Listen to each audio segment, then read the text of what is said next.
Greetings and salutations, friends, and welcome back. I'm so happy to be here with you tonight. I had a time today where I was thinking about all of the people when I started this new channel, other show hosts, other content creators, other podcasters who recognized me starting a new channel and how difficult, of course, that would be, and gave me a shout out or a little bit of help to get some people listening and watching. And so I felt like, yeah, maybe I have a karmic debt and I can help some other people as well. For those that don't know, Tere Joyce has a really fun channel and just rebooted her channel, Not My Rabbit Hole, which if you enjoy the kind of content that you get here, hers is different but interesting, and I think that you would really enjoy it. And I was thinking about her starting her new channel and what incredible interviews and other stuff that I have seen her do in the past. And I wanted to see if we could do two things tonight. One is to try to help her to grow her brand new, recently rebooted channel. And by the way, if you go down into the video description, her new channel address is there, so you can jump over there and subscribe. I would truly appreciate it, and I think that you would enjoy her content. Tonight we're going to be sharing something that I almost forgot about, but there is a portion of this interview. Tonight we're going to be sharing an interview and discussing it that Tere Joyce did with Kevin Moore. But the great part of this interview is that Kevin Moore shares a taped phone conversation between him and Kerry Cassidy. And in that conversation, he kind of confronts Kerry Cassidy about why is she using a convicted murderer as a source for the secret space program. For those unaware, Kerry Cassidy loves criminals.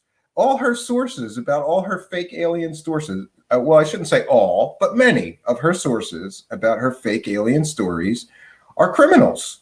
Let's see. She's used a court-martialed child molester.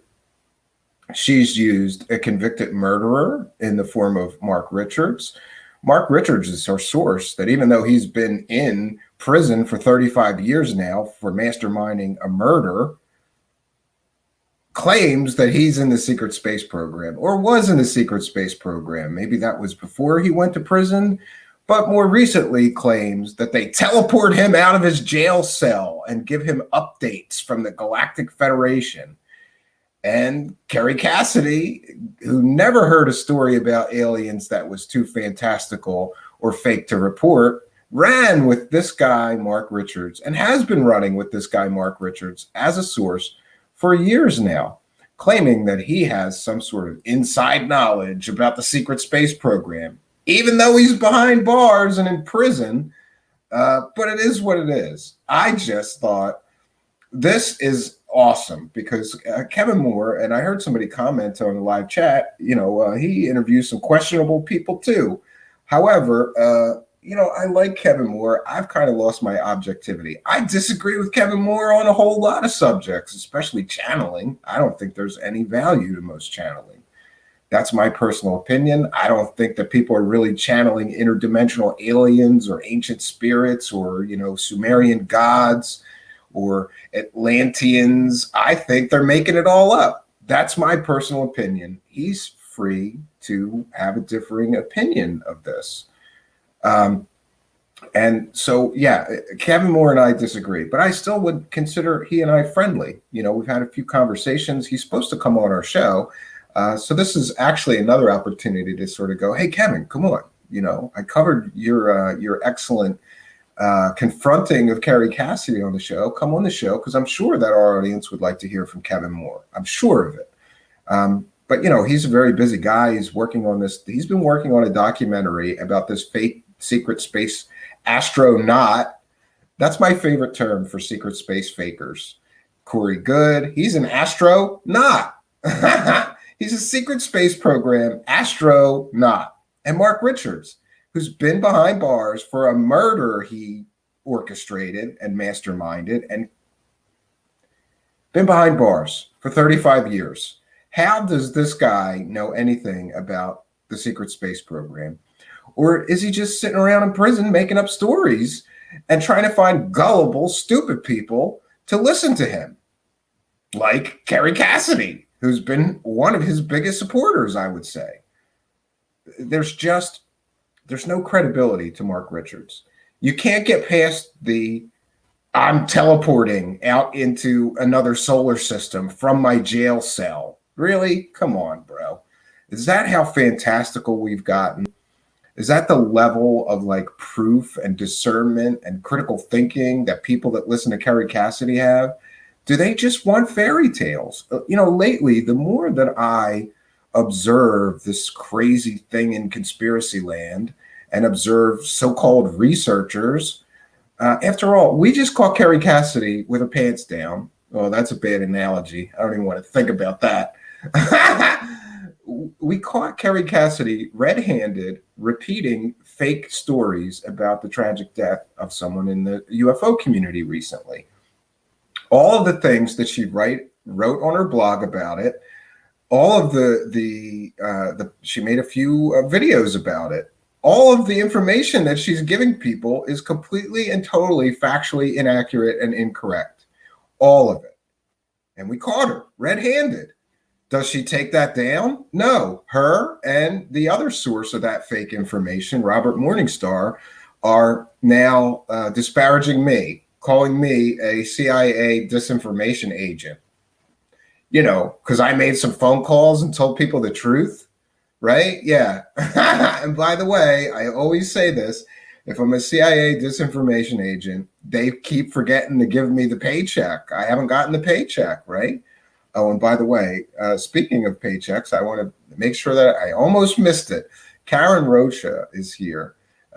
You are most welcome here, Karen. And with a fine and generous donation of, I think that's $5 Canadian, and says, happy birthday again, Stephen. Thank you very much. My birthday was yesterday.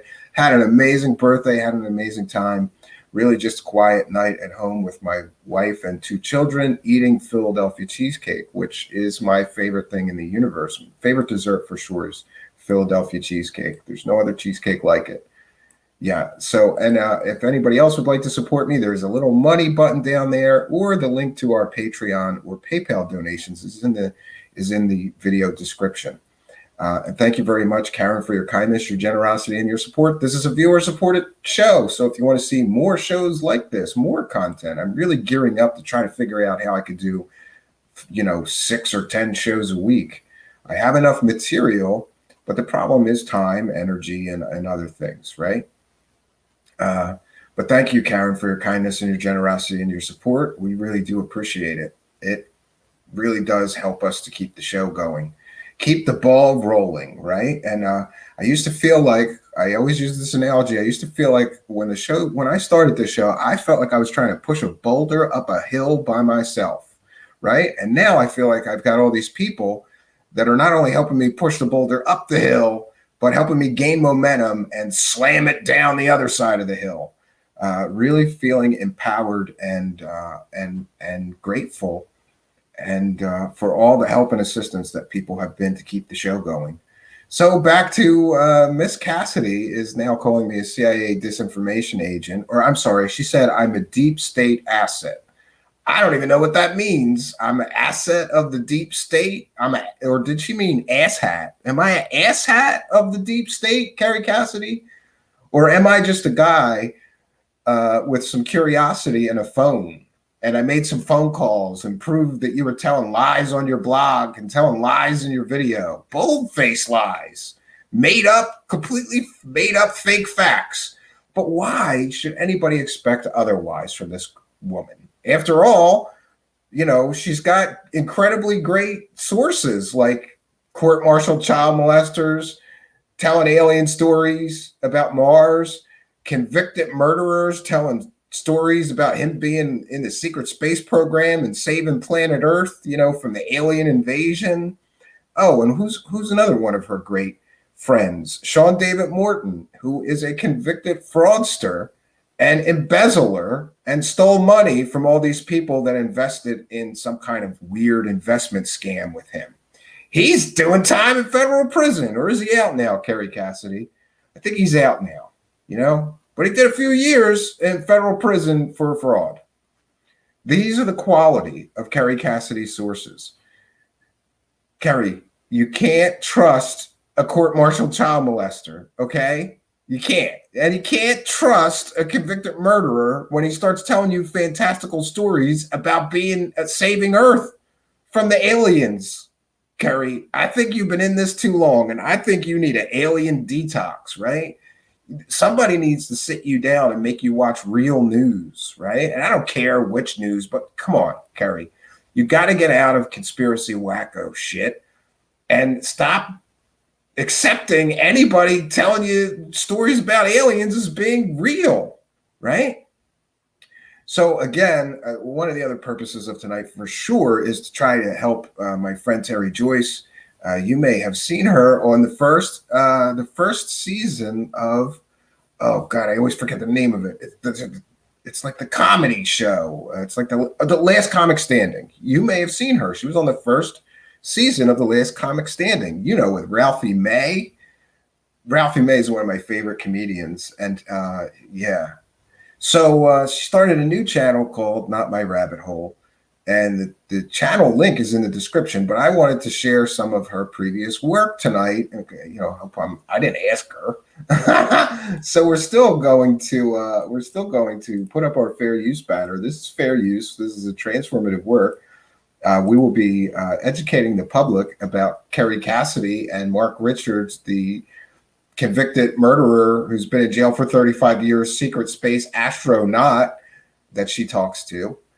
We'll be discussing this video and educating the public on these things. So this is, of course, covered under fair use. I got to tell you, the interview is good, but my favorite part is when Kevin Moore shares this phone call between him and Kerry Cassidy. And some of you may remember that we did a whole show on Kerry Cassidy arguing with Dr. Stephen Greer. This is better. This is even better than that. It is gold, friends. You're going to love it. We're going to be stopping the video every once in a while to comment and talk about what's being discussed. Yeah.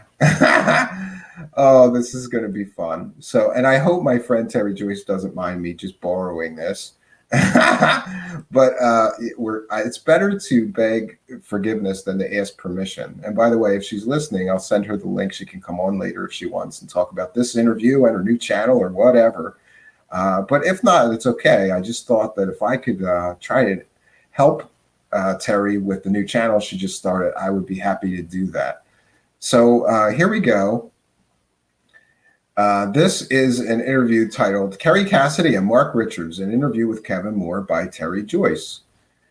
Okay, so here we go. And look, this is before she was blonde. This is in 2019. She must have been a redhead for a while, right? All right, welcome to the Freedom of Joyce show here on YouTube, and hopefully it will re-air on American Freedom Radio. Today my guest is Kevin Daniel Moore. Welcome to the show today. Thank you so much, Terry, for having me on. It's a pleasure. Thank you. I'm glad to see you in person. Yeah, I know we've talked a little bit on the telephone.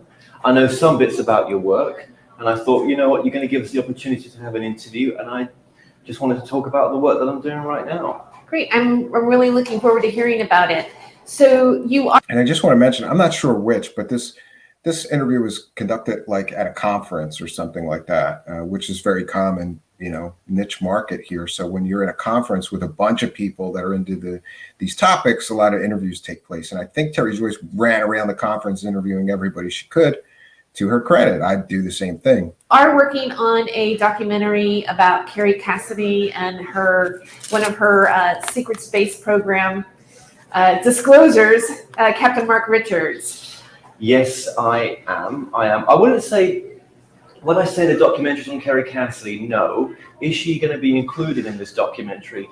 Very possible. Very possible. I think. I'd say it's more than very possible. He's going to put some of these phone clips in at the very least, and I got to tell you, they're gold.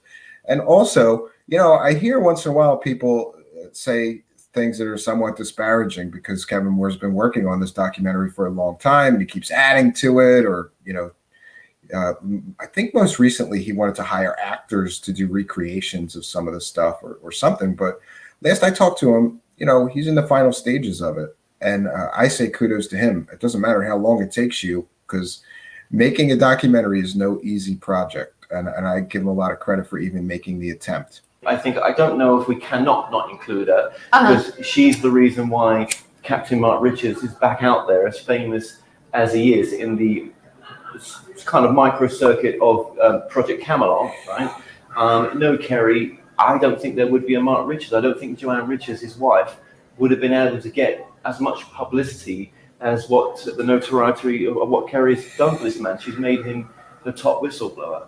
And I know. Yes, so it's important to note, just right there, Kerry Cassidy, her top whistleblower, is a convicted murderer who's been in prison for 35 years. That's her top. That's the best that she's got. Great, Kerry. Great job. What a great journalist you are. No idea when I was starting to do this documentary on Captain Mark Richards that the guy was was Kerry's top whistleblower. I have seen a YouTube video of Captain Mark Richards. I think I saw one of the first videos that she did on him. And, she would come out. She would talk about going into seeing him, that she couldn't put him on camera. And then she'd come out from memory. She would disclose the information about Captain Mark Richards by memory. And here we naive viewers are believing all of it. Do you? Yeah. So those that don't know, I don't know if she's not allowed to take notes, which doesn't make any sense to me. I don't know why the prison officials would stop her from recording an interview with Mark Richards or taking notes. But she claims they won't let her take any notes. They won't let her record him. So she just asks him questions and remembers everything he said and then repeats it verbatim, which is problematic at best, because more than likely, considering Kerry Cassidy's ability to embellish and add fake facts, we've just seen it in this Mark McCandlish story. Nobody said that Mark McCandlish was murdered by dark magicians of the cabal. That was something she added on. So it's quite possible, even probable, that she does go there and talk to him, but then she just goes to a UFO conference and makes up a bunch of crap and says, he told me this. I think that maybe there's a possibility that she never even saw Captain Mark Richards, and she's just like regurgitating her own fantasy or misinformation about what's going on. He's just a figurehead, a photo for people. Yeah, it's possible, but I think she goes to see him. She's been to see him 10 times now. She's the only journalist that's been to see him. And he's been locked away for 36 years. Oh, I'm sorry. It would be 37 years he's been in prison now then, because this is 2019. And certainly Mr. Moore is more informed of Mark Richards' prison stay than I am. The murder of his friend Richard Alexandra Baldwin, along with his crime partner Crossan Hoover. Now, the thing is, we as a viewing audience trust Kerry Cassidy that she's vetted these people. I never ever considered that Kerry doesn't vet, the people that she has as long-term guests on her show. I mean, yeah, and I have to say, when I realized, I was one time very naive as well, and when I would hear a presenter interviewing someone who said they were a captain, or said they were an admiral, or said they were a physicist, or a biologist, or whatever they said they were, I naively assumed that the presenter or the interviewer had already vetted them and wouldn't be just letting them make false statements about their education or about their credentials.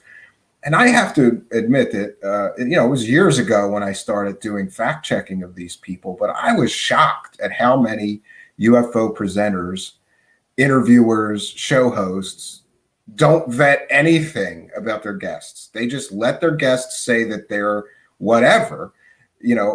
Kerry Cassidy famously has people on that say they're doctors that really aren't doctors. They order a doctorate degree from some degree mill and hang it on their wall. They never went to medical school, but they're calling themselves doctor, and she just lets them call themselves doctor. I think a good interviewer would look into the guests and say, hold on a minute, doctor, because I found your degree and it's not real. Why are you calling yourself a doctor? That's just me, though. I mean, everybody has their own style, but Kerry Cassidy's style is to just accept whatever garbage information people give her, as long as it fits her preconceived narrative of the way the aliens are working and the secrets space program and the reptilian aliens that are in control of the universe and all this crap that she already believes. If somebody tells her a story that fits her narrative, she runs with it. She doesn't check anything. Like yourself and myself, maybe, you know, if someone's coming on for an hour, what vetting are we going to do? Do you know what I mean? You know, if there's some inconsistencies in the story, maybe we'll pick them up in the interview. But unless it's complete bollocks, you know, we're there to give the airspace to the people and for them to talk about their work. I tell you what the documentary has done for me. The word discernment is just beaming out of me right now, and I want the documentary to be a discerning documentary for, I want to call it our community, the community, the community that I've been a part of since 2008 when I first took up radio broadcasting at Glamorgan University in Wales. And I was shocked. I was shocked to find out that when I interviewed Kerry Cassidy in Los Angeles back in June last year, I mentioned Mark Richards because previously I had interviewed Joanne Richards in 2013. Didn't think the story was very credible, but I thought, you know, it's got a lot of traction right now, so it's kind of in fashion back. Yeah, and just to point out, these two have a running history right now. I believe that Kevin Moore calls her Crazy Kerry Cassidy, which is a term that many have adopted when referring to her. He coined that. And Kerry Cassidy is no fan of Kevin Moore right now. I've heard her make disparaging remarks about him on her videos many, many times. So, you know, just a note, these two have no love for each other. They're sort of arch nemesises, I would say, in a way, in a weird way. And it definitely was more when I interviewed Kerry last year. And there was a guy on there that trolled me that basically would not leave me alone, a guy called Jeff, who basically, you know, had been trying to get the attention of someone for many years that this story was bogus. So once I'd done the interview with Kerry, I left Los Angeles, went to Contacts in the Desert. I was just losing faith being at Contacts in the Desert because I watched David Wilcott give a speech, I'd watched Corey Good and many other secret space program whistleblowers there, and I just knew that, you know, it was just like, this is just not right. Some of this stuff is just a load of crap, right? Mm-hmm. Or I didn't resonate with it at all. Mm-hmm. And then all of a sudden, I get this guy exploded on my Facebook page saying, "How dare you interview this lady? In a sense, you know, she mentioned me on that interview. You know, it was me that tried to contact you 5 years ago, 4 years ago, whenever it was." You know, blah, blah, blah. So this guy was a guy called Jeff, and I said to him, "Well, listen." Yeah, and some of you, I think he might be referring to Geoff. Yeah. Let's speak man to man over the phone, and what are you talking about? About this Mark Richards isn't true. So anyway, we had a good conversation on the phone, and I decided that it was worth my time to leave Palm Desert Springs and head up to Paradise, where the Paradise Fires happened, where Jeff was based. I was also at the time. Yeah, it's definitely Geoff that he's talking about here. Recording a documentary on channeling, which is yet to be released. Again, that documentary will be my journey and a lot more discerning now I've done this documentary with Mark Richards. So I get there and he shows us links. We record an interview together and I take these links away back to the UK that I'd seen, and I was like, this is just not right. There's a backstory here on this guy, Mark Richards. There's a story called Pendragon. Why isn't this on Kerry Cassidy's channel? So it's not on Kerry's channel because she does zero actual research. She just takes people's fake stories and lets them run with it. And then she injects her own stuff. Like once in a while, she'll interrupt them and go, "Well, I have psychic powers and I'm a precog. I see things before they happen and I astral travel." Yeah. Okay, Kerry. I called her. And why don't we play back the audio recording that we did with her now? Because she asked permission to record that conversation. I've not released it yet, and if you want to put it in this show, we can play it back now. Okay. Yes. Let's play that. I don't know if my video's working. I don't think it is. Actually, I'm not going to use video because we have a very low bandwidth here, so it's okay. better not to. Let's just use the audio. That's fine then. Yeah, that's cool. Yeah, sorry I kept missing you and everything else. That was my fault a little bit. I just got back to the UK yesterday, last night actually. So that was a long flight. Yes. So yeah, you're over in the UK then. I am, yes. Okay, cool. Yeah. Well, yeah, what I've been wanting to reach you for was just to let you know about a chap that I run into when I was over in San Francisco. So I was over at Contact in the Desert, and I just released my interview with yourself, and when I was at Contact, then this chap that this chap got in contact with us by audio, by the phone. Eventually, once we swapped numbers and everything else, to tell me a story about this chap Mark Richards. Now, initially, I did not want to speak to him really, because I didn't want anything to do with it. Do you know what I mean? I've put my interview with you out, and it really, it's really not my business, to be honest with you. But doing this documentary on channeling, yeah, it's gonna get good, friends. one thing it's shown me is that I've had to show discernment just in that channeling documentary quite a bit, right? And I thought, well, if I'm going to apply it to that, then maybe I should apply it to this other, side as well, this UFO side that I'm into. So I thought about it, and I thought, well, go on then, I'll speak to him, and I did. And it was interesting what he had to say. This guy knew the son of a guy called Baldwin, this guy that was murdered in the case of Mark Richards. That's how he knew the son, not the family much. But anyway, so he's telling me this story over the phone, and he sends me a couple of links, and it was just interesting what was in what the links had to say. I'd never come across the murder before. I thought Mark Richards was, innocent. Did you know what I mean? Like probably you do as well. You thought he was what? I'm sorry. No, I'm saying I thought he was innocent. I mean, when I watched it, He is actually innocent. Yeah, Kerry Cassidy claims that he's totally innocent of the murder. He was framed for it because he knew too much about the aliens. Now, I'm going to record this if you don't mind. Oh, and sure, by the way, sure. You should turn your video off because it still looks like it's trying to put video on, which is dragging down the bandwidth. Oh, hang on then. So you have to actually hit your camera and turn it off, which is, when you click on your camera, it either has a slash through it, meaning it's off. Yeah, it's got the slash through there. It's got the slash through there already. I just checked it now. Oh, that's odd. Okay, well, it seems, I guess we're having low bandwidth. All right, well, whatever. We can't do anything about it. Let me just make sure. Let me just make sure. You're Kevin Moore, and you're saying you interviewed me, and then you got contacted by some guy. And could you clarify who this guy is? Because what I'd like to do is, if you don't mind, it's up to you. If you want, if you don't want me to pass it on, I won't. But I would give it to Joanne, Mark's wife, so he sees what people are doing. Because obviously they have a legal case. They're trying to get Mark out of prison. If people are calling people associated with me and giving them, wrong information or whatever kind of information they're giving. Yeah, and just to note, Mark Richards has been trying to get out of prison for quite some time.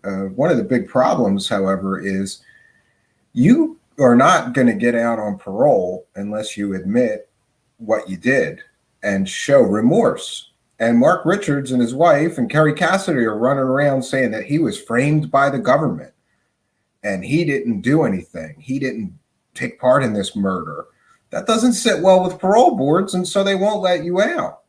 So whatever Kerry Cassidy believes about his guilt or innocence, she's doing harm to even Mark Richards, because he's never going to get out of prison while he, his wife, and Kerry Cassidy are running around saying that he didn't do anything. He got framed, because he knew too much about aliens.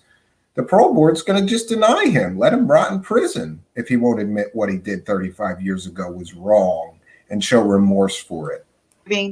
It can be very useful for them. So do you mind that, or would you rather I don't? No, of course you can pass it on. Absolutely. All right. Absolutely. So if you could tell me again, who is this person that called you? This is a guy called Jeff Reed. Jeff Rees? Reed.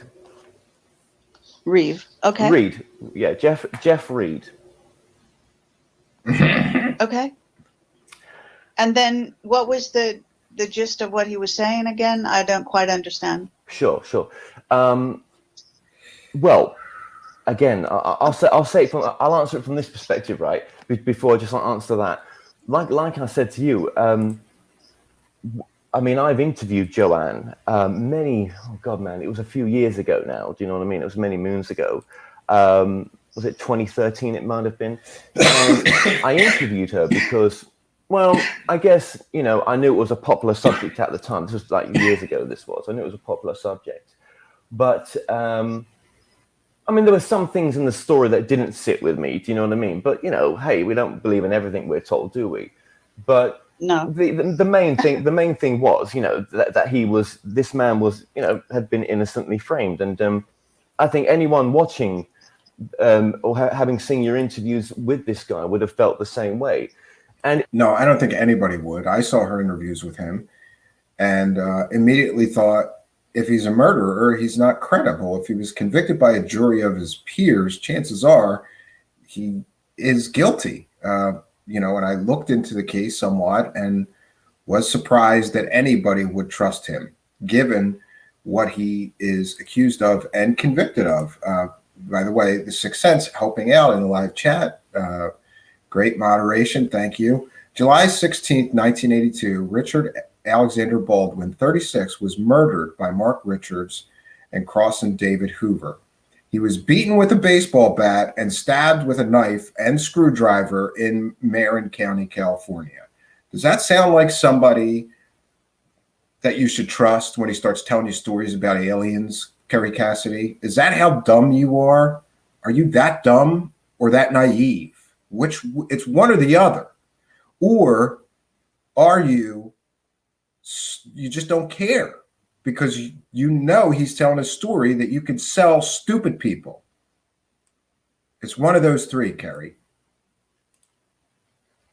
I wasn't thinking of Mark Richards. Do you know what I mean? Much when we did the interview with yourself, but this was a chap that had contacted me before years ago when I released that first interview with Joanne. After the interview, he contacted. Well, I say contacted. We had a slight email exchange, but again, I forgot about his email exchange.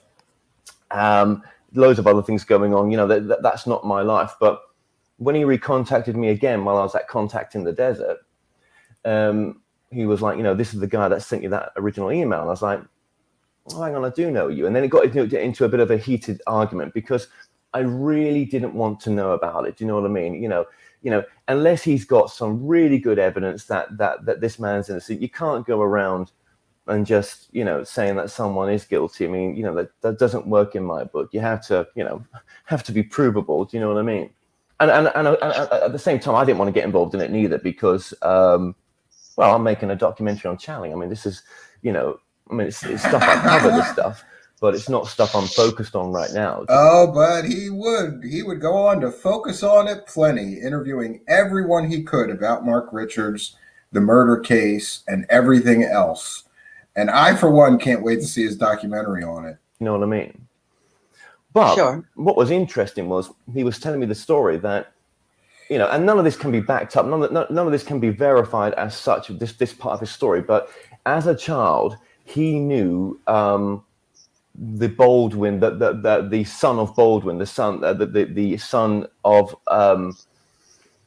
the chap that was murdered. So what's the guy that was murdered? What was his name? It was I haven't got it in front of me. It was, just bear with me. I'll just grab it. The guy that was murdered was Richard A. Baldwin, 36. So Richard A. Baldwin, 36, was the man that was murdered. And this guy knew that man's son. And this guy was also from that area as well. He was a kid at the time. So when that murder of Richard A. Baldwin took place, it was made very well known to him that, do you know that kid you was hanging around with? Well, that kid's father is the man that's been murdered. So, he grew up in that era, basically.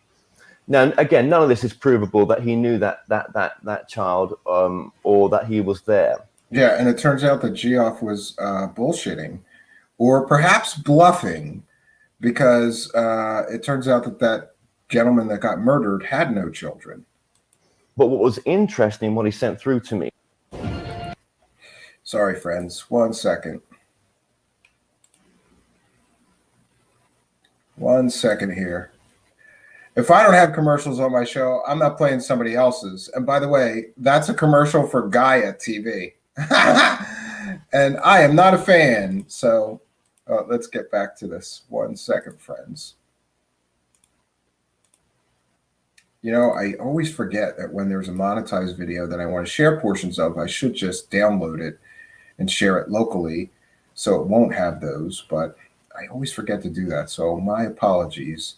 Let's get back to the interview because it's about to really start heating up. Was the 22 links on the actual murder case.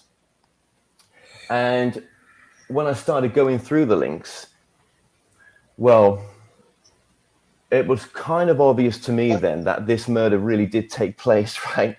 And it's such an old case that it's not a modern case. This was July 6, 1982.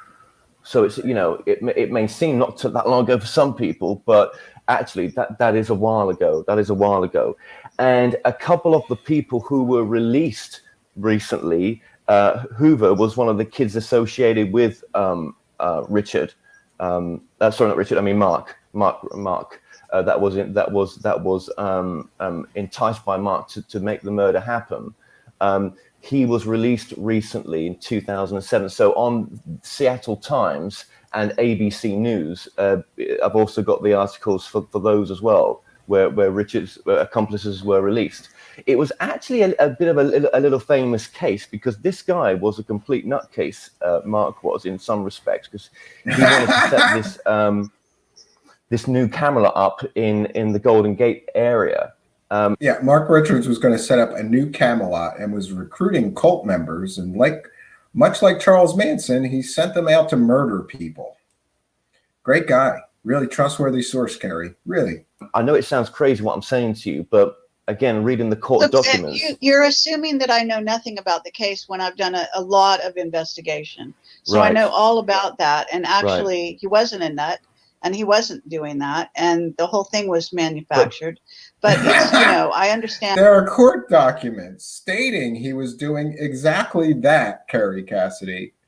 People testified under oath that he was doing exactly that, Kerry Cassidy. He wasn't doing that? Then why did people testify under oath that he indeed was doing those things? What kind of research did you do? Did you just discount or throw out everything that didn't support your pre-made hypothesis that he was framed by the deep state and the CIA? Hey, maybe it was a deep state asset like me, like you've accused me of being, Kerry Cassidy, that framed him for this murder. Sure, Kerry Cassidy. And the perspective out there, and I understand the links and the things you've read. So what is I guess kind of wanting you to cut to the chase because I don't have a lot of time. I'm packing to go to Barcelona, etc. Sure. So if you could, what new information was this person trying to provide? Well, I never knew about if you knew about these links before, I don't think you that's not like out there as these links are out there and people can just find them. Most people go along with the story that Mark Richards is telling you, and they don't know about the opposing. Hey, Kevin Moore, I hope you don't mind me sharing this, but Tere Joyce just started a new channel, and I wanted to sort of show people some of her past amazing work. And this is one of my favorites, this interview that she did with you. And also, I think a lot of people haven't heard this tape, which I think is gold, of you confronting Kerry Cassidy about Mark Richards being a slimy murderer. I think it's gold, and thank you for doing this, and thank you for sharing it so that people can see what the quality of Kerry Cassidy's research is. 22 links or 23 links, as I'm telling you, that they won't know about. No, all you have to do is do a search on the web. You can find this stuff. I don't think most people are doing those searches. They'll just take it as that. Well, that's their business. Yeah. I mean, that happens with everything I release. they'll I mean, take who that as could that. say what people investigate and what they take the time? I mean, it's dead easy to put a search term into Google and start your search. Sure. I was one of those people that wouldn't have done that. I don't think. I don't know. And I just want to say that he's being extremely nice to her, given the proof, the absolute proof that he has in the form of all these court documents, mainstream media stories about the other people involved in them. He has got a mountain of evidence that Kerry Cassidy is full of shit, but he's just too English polite to just, like ram it down her throat. So he's going to slow feed it to her, and it just gets better from here. Why? I just wouldn't, just not something you do. Yeah, whatever. Okay, fine. Because it's like, it's so out there. The story it's so interesting. But what the interesting part about his backstory about in the court cases was he was so out there anyway. In the original court case, he had this. He wanted to be the new King Arthur and such, and put this new. Yeah, this is not accurate, but nonetheless, whatever. Well. This is an absolutely. intelligence agency operation, and that could be it's the gonna truth. have That whatever could be, details they decided to paint. That could. Oh, Kevin Moore, how do I contact you on Twitter? Let me see. At Kevin Moore. At Kevin Moore. Kevin Moore Show. There we go. I'm going to send you. I absolutely. Whoa! Look at this. This is an unexpected. I just joked at the beginning of the show, Kevin Moore, that you said before we'll do a show together, and I've been, but you're a very busy guy, so I am going to send you an invite right now in your Twitter DMs, and praise the last minute great guest. I would love to talk to you. So we're gonna do that. I'm going to send this to you right now.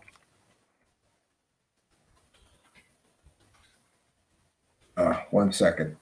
1 second, friends. I got to send this off to him because we don't want to miss this opportunity. I don't know when we'll get it again. There we go. The Kevin Moore Show. Okay. I'm going to DM you. Oh, it doesn't. DM me, Kevin, or how do I get this to you? Because your DMs are not open. How do I get the invitation to you? Or send me an email at. Here, 1 second. I'll put my banner up for my email address. Send me an email at truthseekershow@gmail.com. 1 second. I'm trying to find that. Truthseekershow@gmail.com. Here's my email, Kevin. I will check my email and send it right to you. Let me get into my email, or send me a DM on Twitter. It's at Stephen Cambion on Twitter, and I will get you the show invitation link. We would love to hear an update about this. We would absolutely love that, and it would be my pleasure to hear that. I'm going to continue in this conversation between you and Cassidy in the meantime, and hope that you reach out to me. Again, it's truthseekershow@gmail.com, or DM me on Twitter at Stephen Cambion. I have the link ready, copied, pasted, and ready to send to you. And I would love to hear an update on this. So yeah, I've sent the link. We're going to continue listening to this. Yes, out of mind. Thanks, everybody. I hear it, and I'm trying to get the link to him. Oh, wait a minute. Here, he's giving me the email address. I can do that. Kevin@thekevinmooreshow.com. All right, 1 second. Let me send it to you right now. Please bear with me. Is it .co.uk? I'm going to send it to both.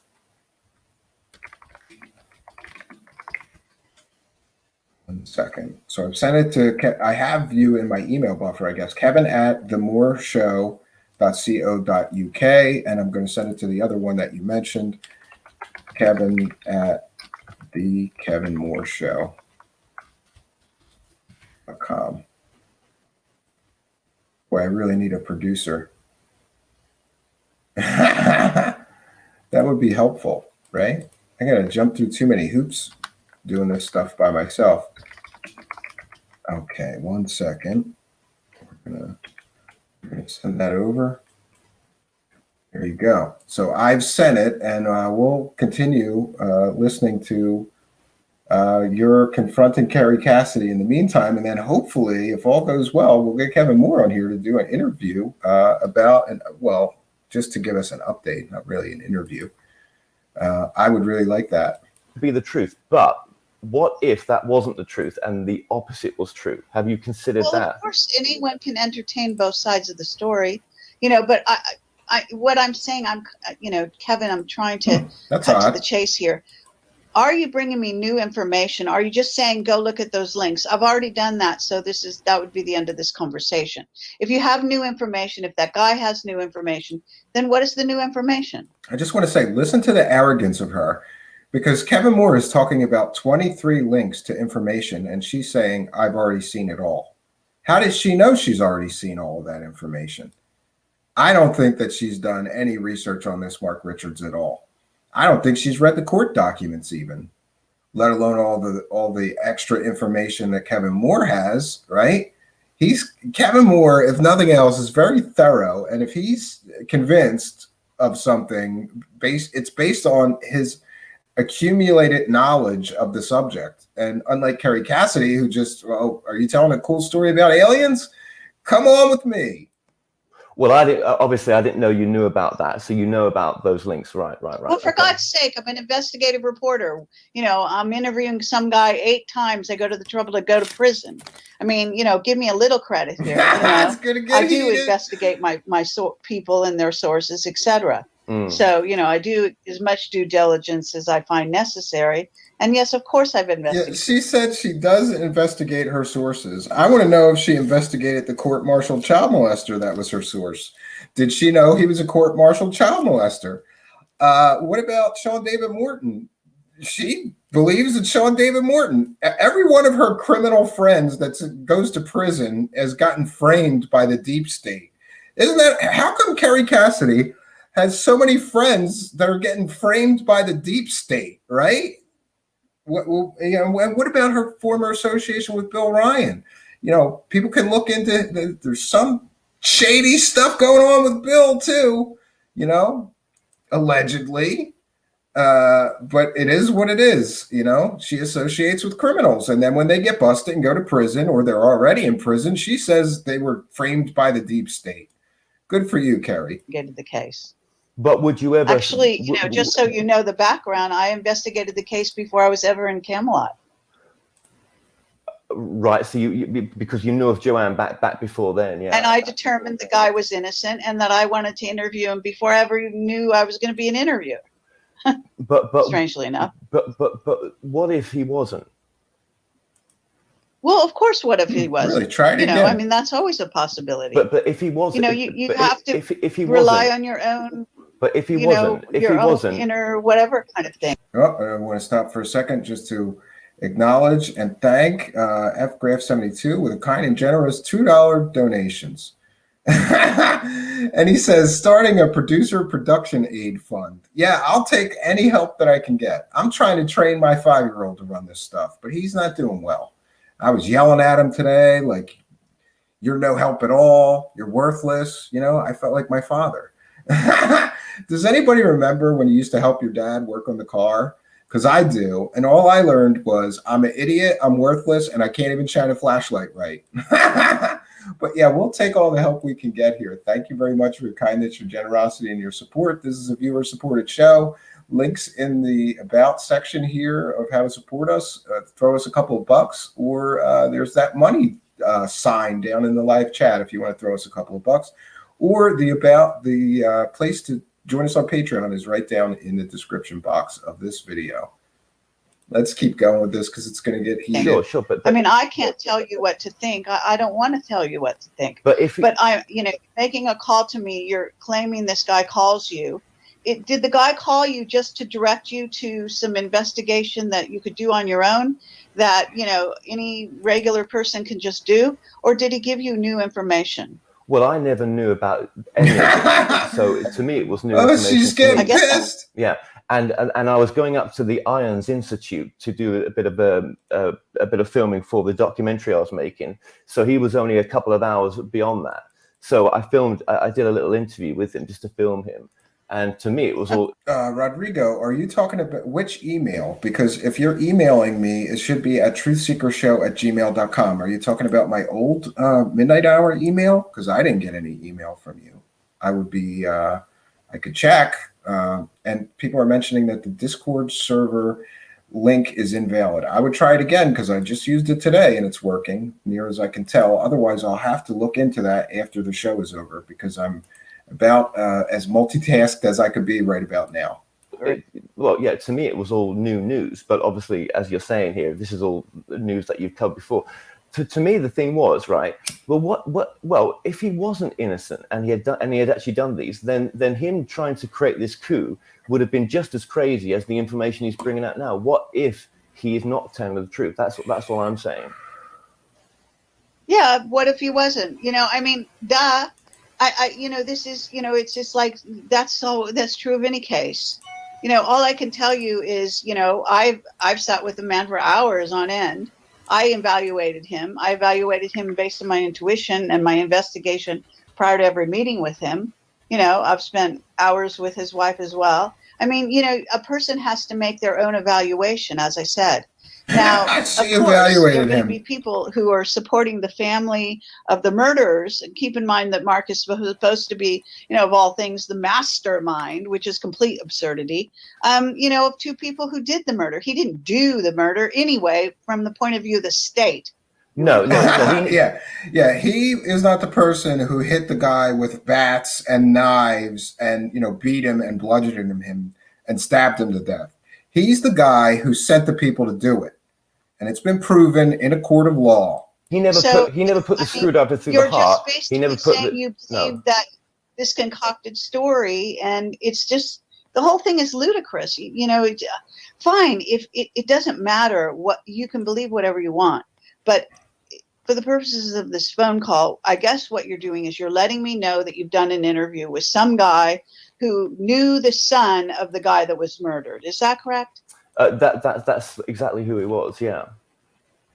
Okay, fine. So he's not exactly yes, I do. that close to the situation. Not at all. And he's also somebody who's coming forward years later to suddenly try to contact you. Now, it's interesting that he's trying to contact you, and you said you interviewed Joanne, and he did the same thing then. So then you have to ask yourself, is this guy a paid informant? Is he working for the CIA? There's all kinds of reasons why a person comes forward in this way to try to bring. Just like in my case, when I completely busted her fake stories on Mark McCandlish, I'm suddenly a deep state asset. Do you hear what she's saying? Anybody that disagrees with her must be a paid disinformation agent, or in my case, a deep state asset sent to throw people off about the truth about aliens, right? Yeah. She says this all the time. Anybody that disagrees with her must be a CIA plant, right? Bring a journalist such as yourself into one direction or another. You can believe him, and it's fine if you did an interview. I guess thanks for letting me know.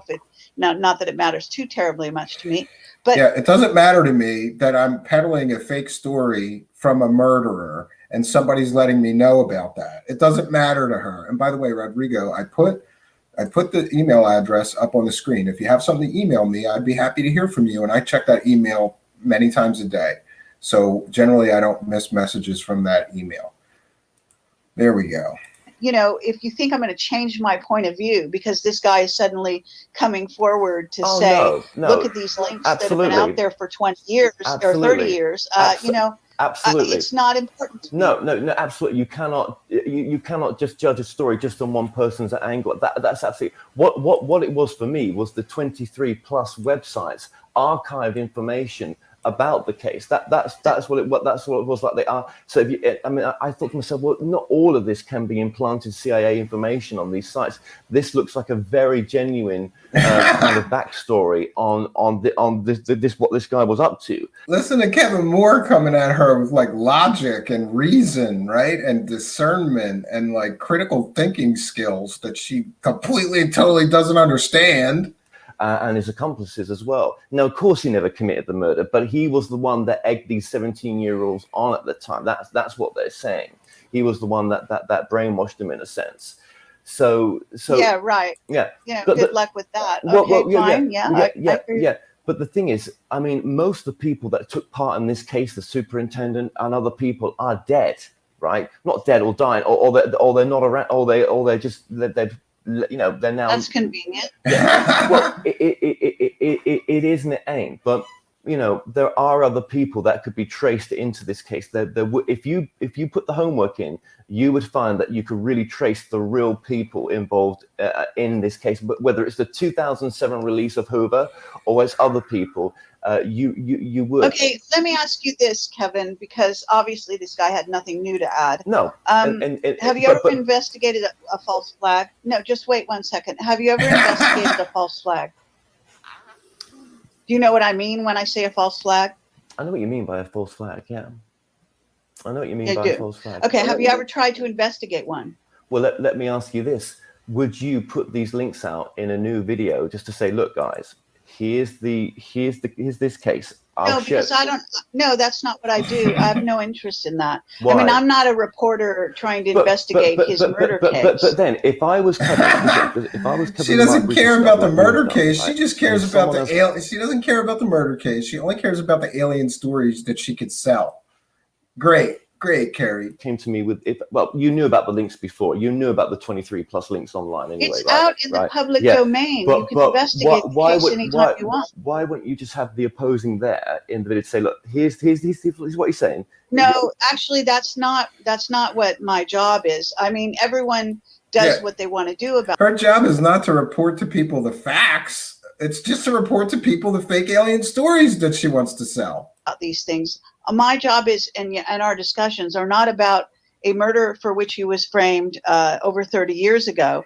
And, even at this time, he, again, as the mastermind, there's a... and I would like to invite Kerry Cassidy, show us the evidence that he was framed. What evidence do you have that he was framed? Other than your own statement and his own belief, right? You know how many guys that I know that are in prison that claim that they're innocent or were framed?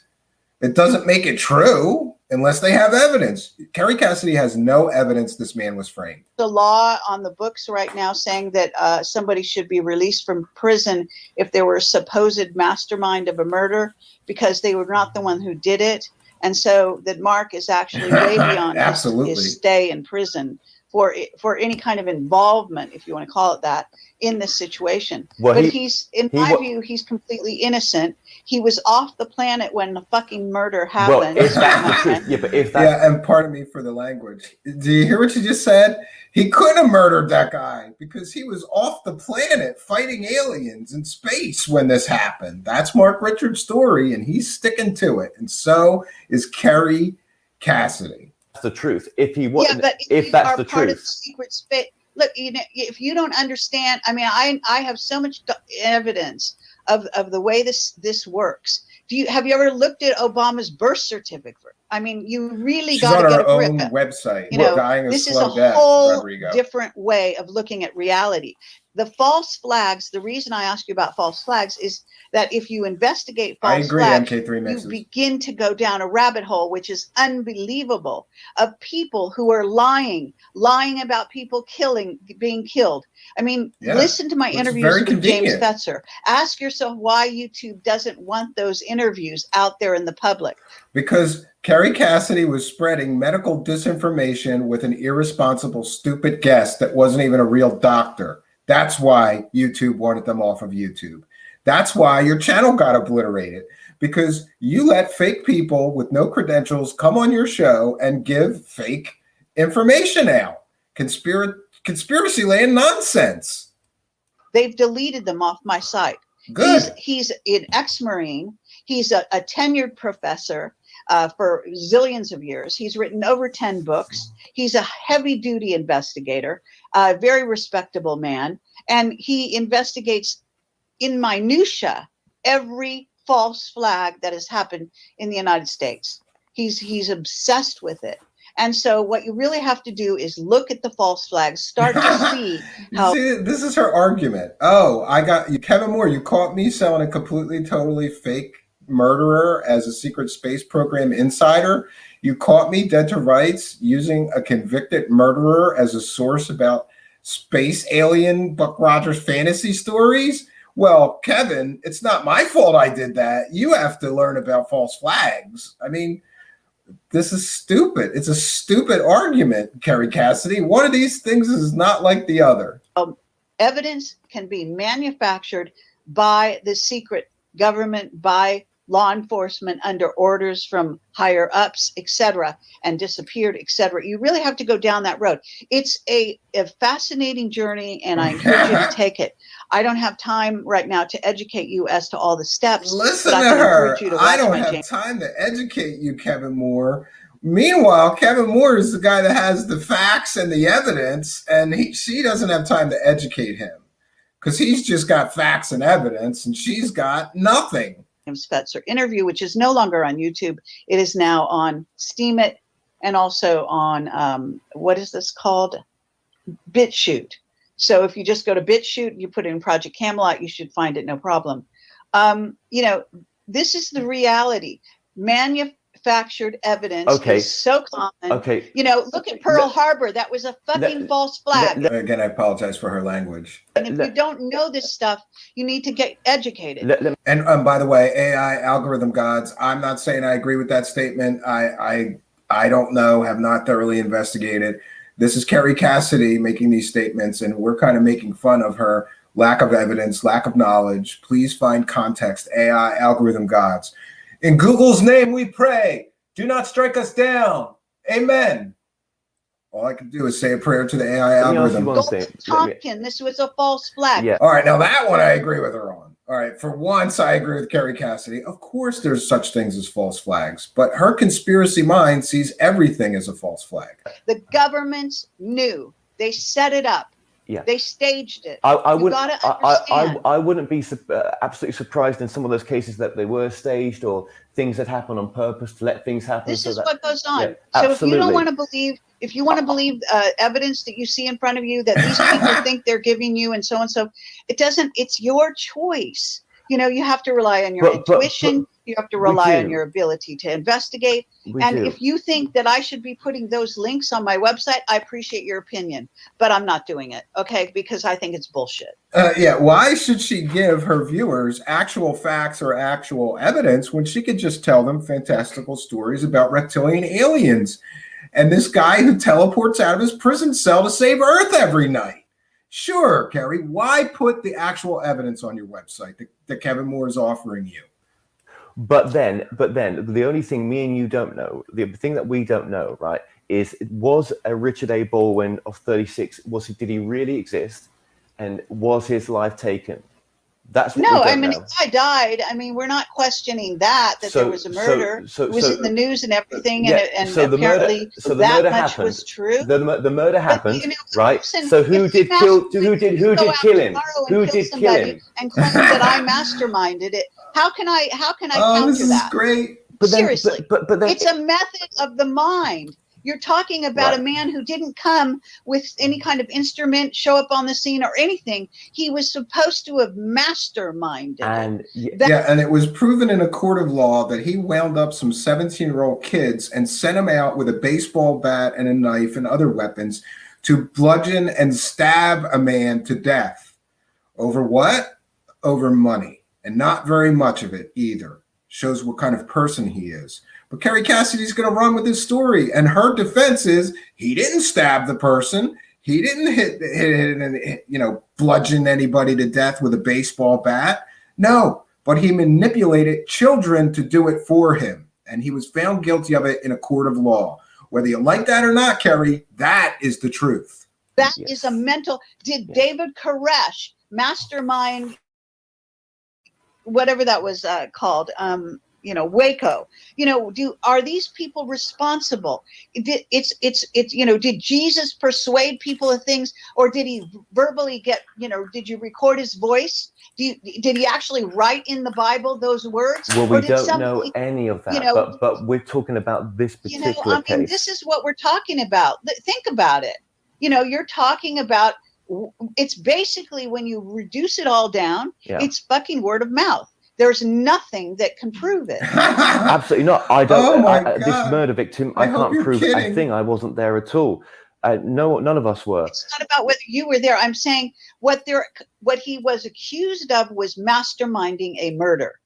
And I'm saying to you, you can read all the evidence you want of the murder, but you cannot prove that those 17-year-olds were brain controlled by him. Who else could brain control and who's very likely to mind control people? Oh, she's gonna blame the CIA. I know it. Well, hello, the Nazis. Well, hello, the people that took over mind control technology from the Nazis, which is the secret government. But well, hello. He had this idea. Wow, she's blaming the Nazis, the secret government. They did it, not Mark Richards. Richards an individual, or is it the state? You put your allegiance with the state in this conversation, certainly. And, all I'm saying to you is that's not my point of view. I see way beyond that. And I've got proofs for so many years, and it's just ridiculous. All I can tell you is look at Obama's birth certificate and ask yourself if that fucking guy was president of the United States. I apologize for her language again. Yeah, it's worthy of mention that Kerry Cassidy was a huge Trump supporter and a birther, right? Shows where her mind is, right? And it is what it is. She believes that,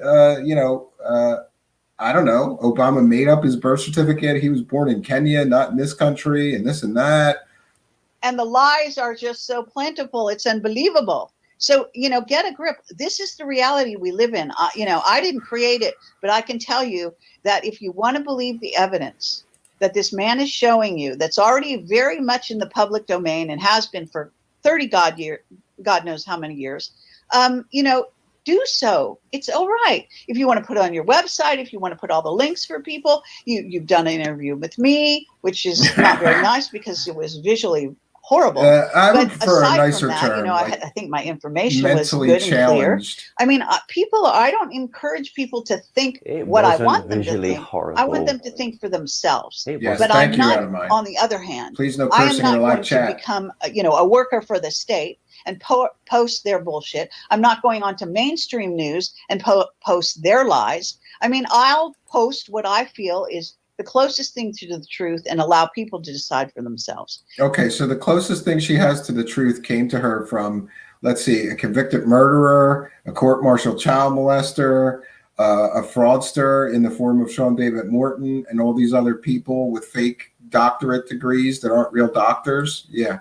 That's where she's getting her truth from, that she's deciding to share with people. Great, if Kerry. They want to investigate further, and I always encourage people to do that. Then so be it, and that's great. And if they yeah, Kerry, you encouraged me to investigate further when you ran a fake story about the tragic death of somebody from the UFO community recently, and I found out that you were completely and totally making up fake facts, and I got the real facts. Kind of like Kevin Moore did in this case. There's a proven track record of you telling fake stories about aliens and whatever, and people showing the real evidence. And then you get pissy like you did with Kevin here and like you did with me recently, because now I'm a deep state asset, according to Kerry Cassidy. You want to make decisions one way or the other, that's great too. You want to decide whether Jesus really walked on the earth and you want to investigate it, do so. Investigate whatever you like. My point here is that the state manufactures evidence like you would not believe, and I've been doing this for 12 and a half years. Me and neither, I've only Aaron. become I have no more idea. certain of this rather than less. Yeah, You have to make your own decisions. I don't. And she I has no defense. And I don't disagree with you that the state does manufacture bullshit. Absolutely, but I don't know. Maybe it's my intuition. Maybe that's alarming here. But he did talk about he wanted to isolate a part of Marine County or whatever and transform it into the model of Camelot. I mean, I don't know. That sounds kind of benign to me. What's the model of Camelot? I mean, you know what? Kennedy and Jackie were known for return to Camelot. Oh, now she's going to make these ridiculous claims that she's like from the bloodline of Camelot or Guinevere, and Bill Ryan is from the bloodline of King Arthur. Oh, it's priceless. Yeah. So what are you going to do about that? So accuse them of something too? Well. They've not murdered anyone. Camelot. Yeah. What do you want to accuse me of? I as far as people could say, I'm fucking crazy. I think I'm the reincarnation of Guinevere. What are you going to do about that? I sound fucking crazy. I can tell Yes, you, you do, honey. that Bill Ryan, And I apologize for her language, comes from the Arthurian bloodline, according to Illuminati, that we've got proof of that. Okay. She's got proof that the Illuminati say that Bill Ryan comes from the bloodline of King Arthur. Wow.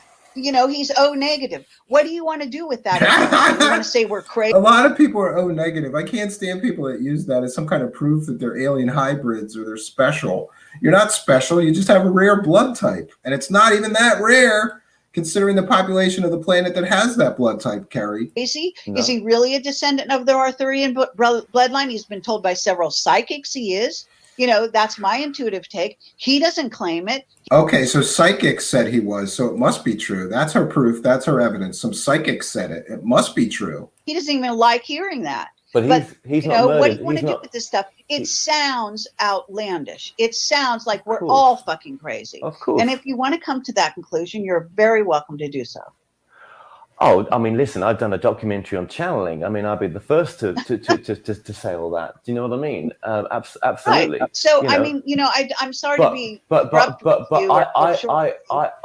I don't have a background of, you know, anything bad in my background. I haven't been arrested for anything, and nor have I ever been done for murder. That's the only difference. Yeah. Hey, Kerry, I never murdered anybody, though. Okay. That's the difference. Let's see what she says now. The only difference. Well, I mean, you know, with unreason, people can be accused of anything and framed for anything. It's astonishing the number of people who have so-called suicided themselves, shooting themselves in the head several times. You know, that's a physical impossibility. Agreed, Aaron. Yeah, that I one mean, too. these things Absolutely. are in the And news, I would these agree with things you. are claimed. And I would agree with you with what you're saying. I would agree with you with what you're saying. Where do you draw the line? Seriously. Well, that's You the thing. just have to look at the evidence. If it resonates with you, you know, Kevin, you know, I can't. I'm going to check in with our analytics here because I think that I missed a super chat, and we call out every single super chat that we get here, and I don't ever want to miss one. So I apologize if I did. I'm going to check in with that just to make sure. Yeah, Rogue Status with a kind and generous super chat donation of $5. Thank you, Rogue Status. Fellow Philadelphian, someday I'm going to have you come and visit here, Rogue Status. Maybe you should come and co-host a show with me. That would be fun. Thank you for your kindness, your generosity, and your support. And one other second while I check it and see what's dinging.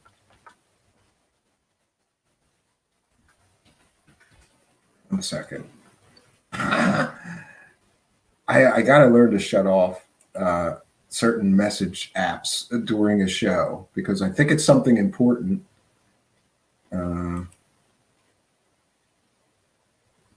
Yeah, and it's not. So 1 second, friends. Can't think for Let's you. get back All I to can this. tell you is, you know, I've gone down that rabbit hole. I've made my decision and I've done my interviews. If you want to believe that this stuff is not true and you want to put out the other side, you know, go right ahead. It's fine. But I'm go on. Okay. Well, He's getting tongue-tied because she just keeps making excuses, and he's trying to explain his point, which is you can't use a convicted murderer as a source, but she is. I'm not looking at creating something that's damaging or hurtful towards anyone. I'm just saying, have we considered this? That's my point. That's only my point. I know, but you know, quite frankly, I'm going to appreciate your input, And okay? Shirashi And with a appreciate kind your and generous sort of donation active of conscience, if $10. you want to call it that, where you're calling me because you think you came across. Thank you for your kindness, your generosity, and your support of the show. We truly do appreciate it. Thank you very much. You have my gratitude. I have an attitude of gratitude about everybody that's helping me to continue to make this show possible. Every dollar does help. There's links in the About section or in the description of the video for how you can support us. Thank you very much, Ian Shirasi, longtime supporter of the show, who is continuing to support the show, and I'm happy to see that. I'm glad that you still like me. Across something that I haven't, but as it happens, you haven't. Okay. Now, had this person had something to add to this beyond sending you to links, you know, then I would listen. But I probably, you know, he could easily be working for the state So Geoff, you heard it here first, friends. Geoff from Paradise, California, is working for the deep state. That's what it is. easily, it's absolutely mind-boggling. On the other hand, he could just be somebody who's emotionally involved and thinks he I think knows he's the truth. I think he's emotionally involved because he knew the young man. I think that's Fine. yeah. Fine. Have you ever seen the way how emotionally involved the Ku Klux Klan gets when they go after somebody in the South?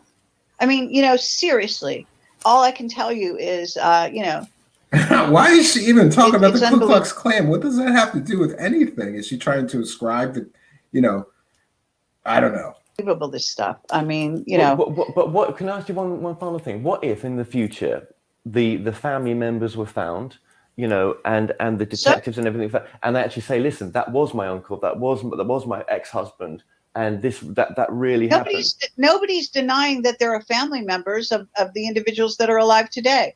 Nobody's denying that those people exist.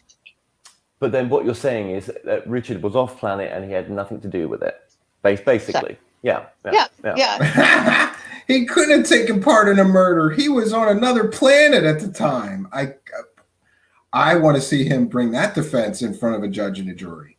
Considering he didn't actually do the murder, it's perfectly in keeping for him. Maybe he was, I don't know, in Antarctica for all we know. I mean, really. Yeah, he was at a secret base in Antarctica. Sure, Carrie. Where does if he was the supposed mastermind, all of that would have taken place before they did the act. Yes, right? He was off planet. So the planet. day of the murder, he could have been anywhere on the planet or off the planet. He could have been under the ocean. It doesn't matter. He was supposedly the mental, person who put them up to it mentally. And what if? Right? Okay, but what if is? I'm always a what if, right? What if he actually welcome V.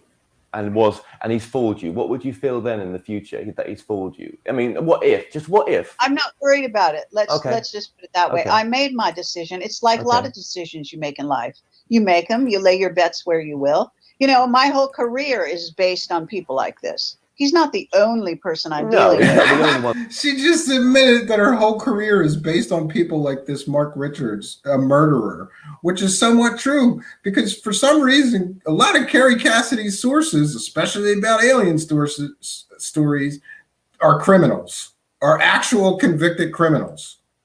Oh, that could be a what if. No, true. I've got so many whistleblowers, some of, in front of the camera, some who never did come in front of the camera. And, I mean, you really, it's not served to you on a silver platter, the truth. It's a wall, it's definitely her. She won't dispute that it's her. There are going to be people that can convince you one way or the other. And it can all, you must have seen watch movies, seen books where it's just you think you know one thing and then it completely reverses itself. After this disclosure, is the name of the game. Sure. You must make your own decisions. And and basically I can't help you Sean with that. David Morton is another one I of her do what I sources. do. He's a criminal. You can evaluate the information he puts out. There has been a guy, if you want to talk to him, I don't know if you saw my interview with him. His name is Julian Salt. I believe that's his name. I met with him here in Britain. He is a Brit. He investigated a lot of Mark's claims, literally one by one, and found they were all correct. So you can go talk to that person, for example, if you are really in a state. How do you investigate this guy claiming that he teleports out of his jail cell? Do you hear her statement? Well, I know an investigator that investigated Mark's claims and found them to be all correct.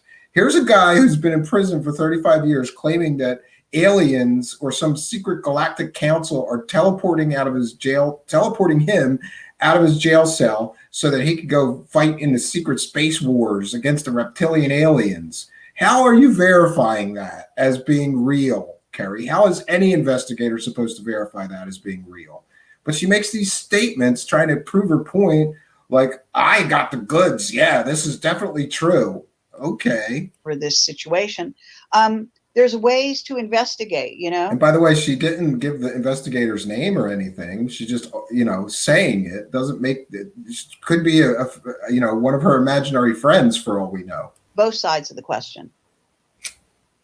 Well, that's something that I've got to consider. Yeah, I don't. I mean, I'm just like, well, you know, I think there's truth out there. This is my take on it right now, especially after being at Contact in the Desert and Alien Con. There's truth out there. Yeah, but you know, Contact in the Desert is a fucking can of worms. A lot of those people are mind controlled. They're lying through their teeth. They're not being honest. And I can go right down the list of speakers and tell you. And a hallmark of a good UFO con artist is, oh, those other guys are telling fairy tales and tall tales and fake stories, but not me. I'm a credible researcher. Yeah, sure. Who's lying? I was going to say, you know, if you're using that as a reference kind of I'm just logical thought. No, I'm sorry. No, I was. And I got to say, what a nice guy Kevin Moore is, because listen to her talk him down, say that she doesn't have time to educate him. She's talking to him like he's some, you know, petulant school child, and she's the high and mighty teacher that knows everything or something. And he is handling it very well. I wouldn't have handled this that well. I would have been screaming at her by now. But to his credit, Kevin Moore is keeping his calm and his composure, and he's being very polite to her in the face of all these insults she keeps flinging his way. I was going to say to you that going to these places, there's about 20% of truth, if that, and 80% bollocks, if that. 20% is true. Fine. Yeah.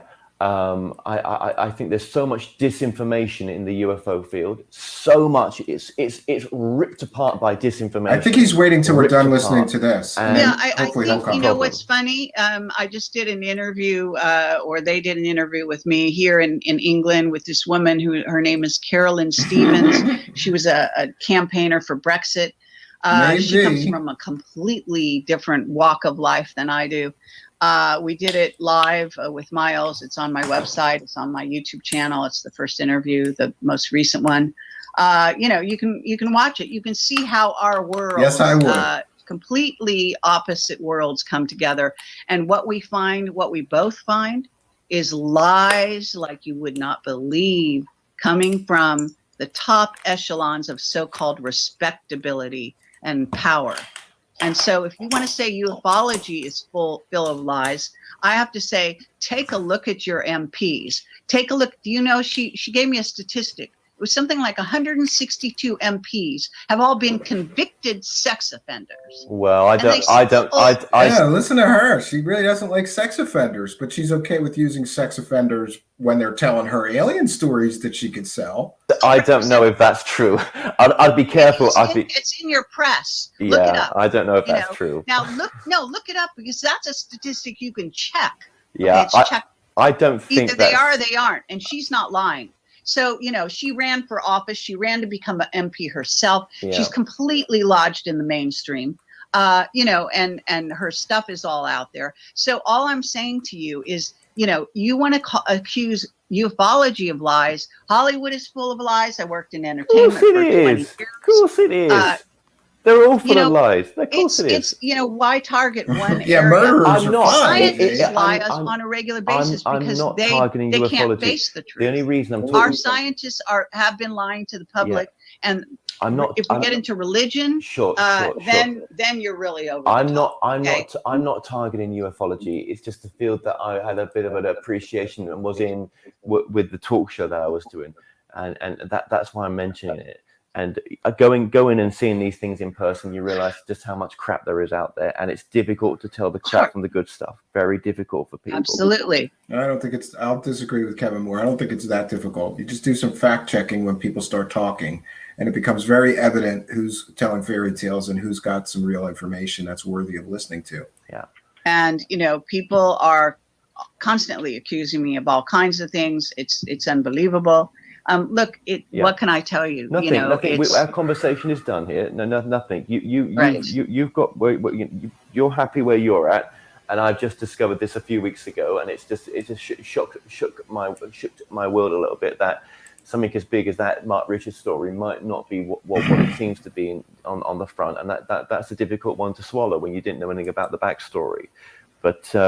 And I can see why you kept the backstory out of there. So yeah, no politician lies, Dustin. Would come Politicians never lie or make shit the up. Information that he's giving out, but I guess it wobbles your world a little bit when you know that actually, you know what, this guy's got mental health issues in the past. So why are those mental health issues not there now? That's the problem. So yeah. That's an assumption. It is. And only based on the court cases as well, But I think some of the things he mentions and talks about, I think when I interviewed Joanna back years ago, I mean many moons ago, I just thought, God, this is so far fetched. Some of this stuff, what is true in some of this stuff? Is it because the one thing Contact in the Desert taught me is that when you get out of that Contact, yeah, in the we've Desert, got an international audience right now. I'm happy about that. Worlds, no one knows about these things. Scotland, America, Portugal, Spain, Canada, Mexico, and Jerusalem, and probably Australia. Such a small community. Yeah. Well, all I can tell you is you can talk to Joanne. Mark Richards sharing the court documents. You can sign up to visit Mark in prison if you want to talk to the real man. If you really think you're going to investigate something, you should go to the source, right? So, and you should evaluate his personality based on that. I wish I had a camera when I was interviewing him. You really have to decide. If you think this man has mental issues, you don't know what the hell you're talking about. That's all I can tell you. Right.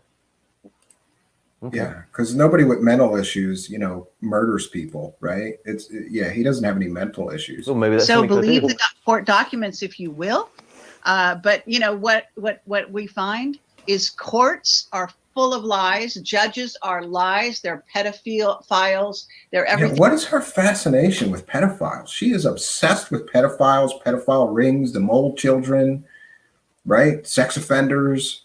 But yet she'll use sex offenders if they're telling her alien stories that she could sell. Under the sun, the last thing they are is honest. And our legal system is rife with people that are in prison who didn't do anything wrong. And some of those cases actually do exist. Cool, I would like that. I'm a rocket guy. I love rockets and SpaceX and NASA. This is, it's a can of worms, but I guess I understand. Enough time. I think you understand where I'm coming from. I totally do. I don't even feel it necessary to defend my side. I do what I do. You have to pick and choose your battles, so to speak. You have to pick and choose the things you're going to investigate. I investigate the secret space program, the Illuminati, and so on. What I don't do is I don't go back into the past and spend my time investigating murder cases that people are accused of. Why should she investigate the murder case this guy is accused of if she can spend her time selling his alien stories? That makes sense. Masterminding at the moment.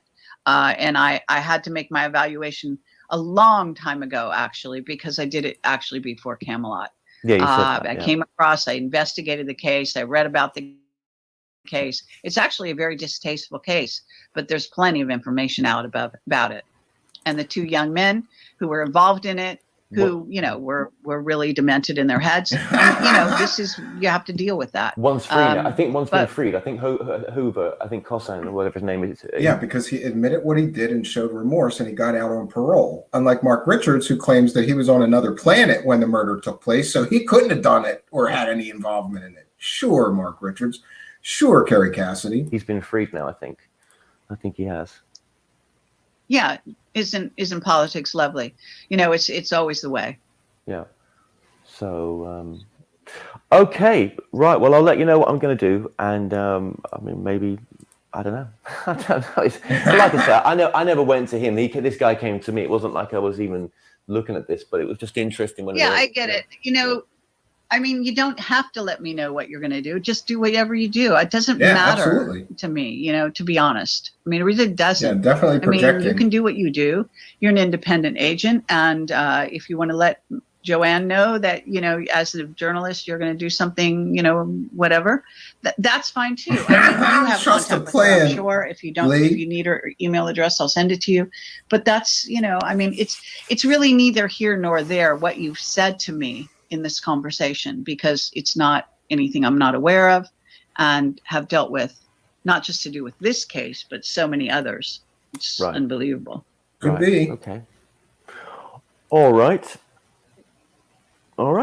So look, you take care, and you too. Maybe we'll talk again in the future. Yeah, maybe we will. Okay. Thanks for your time, Kerry. All right. Bye-bye. Oh, this was gold, friends. This was gold. So you just heard there the conversation we've had with Kerry Cassidy. And as you can tell in that conversation, she doesn't care about discernment. She doesn't care that there's backlinks to the story. She believes that this man was set up and framed for the murder, and that all the court case was put in by the deep state, and that really, this man is who he says he is. But of course he's not, because as soon as I started investigating the case, the next day after that phone conversation, I text Kerry and I said, "There's a documentary here. We've got a murder." Oh, too bad for Kerry Cassidy that Kevin Moore, who is an excellent researcher, is going to make an entire documentary proving what bullshit Mark Richards is, and make Kerry Cassidy look stupid for running around peddling his fake alien space soldier stories for years. We've got ufology and we've got the secret space program as well, all in one. I mean, that's just insane to have that. So then I turned to Jeff and I said to him, "Look, this interview that we did together isn't going to happen." He was a bit upset about it, but then I said, "Let's do a documentary." And from there, we started making I did the research. Jeff would just listen back to all the evidence that I was collecting. I recorded all my conversations with everyone. Some of them I shouldn't have done that, but it was for research. It wasn't supposed to be distributed anywhere else. It was just for this project.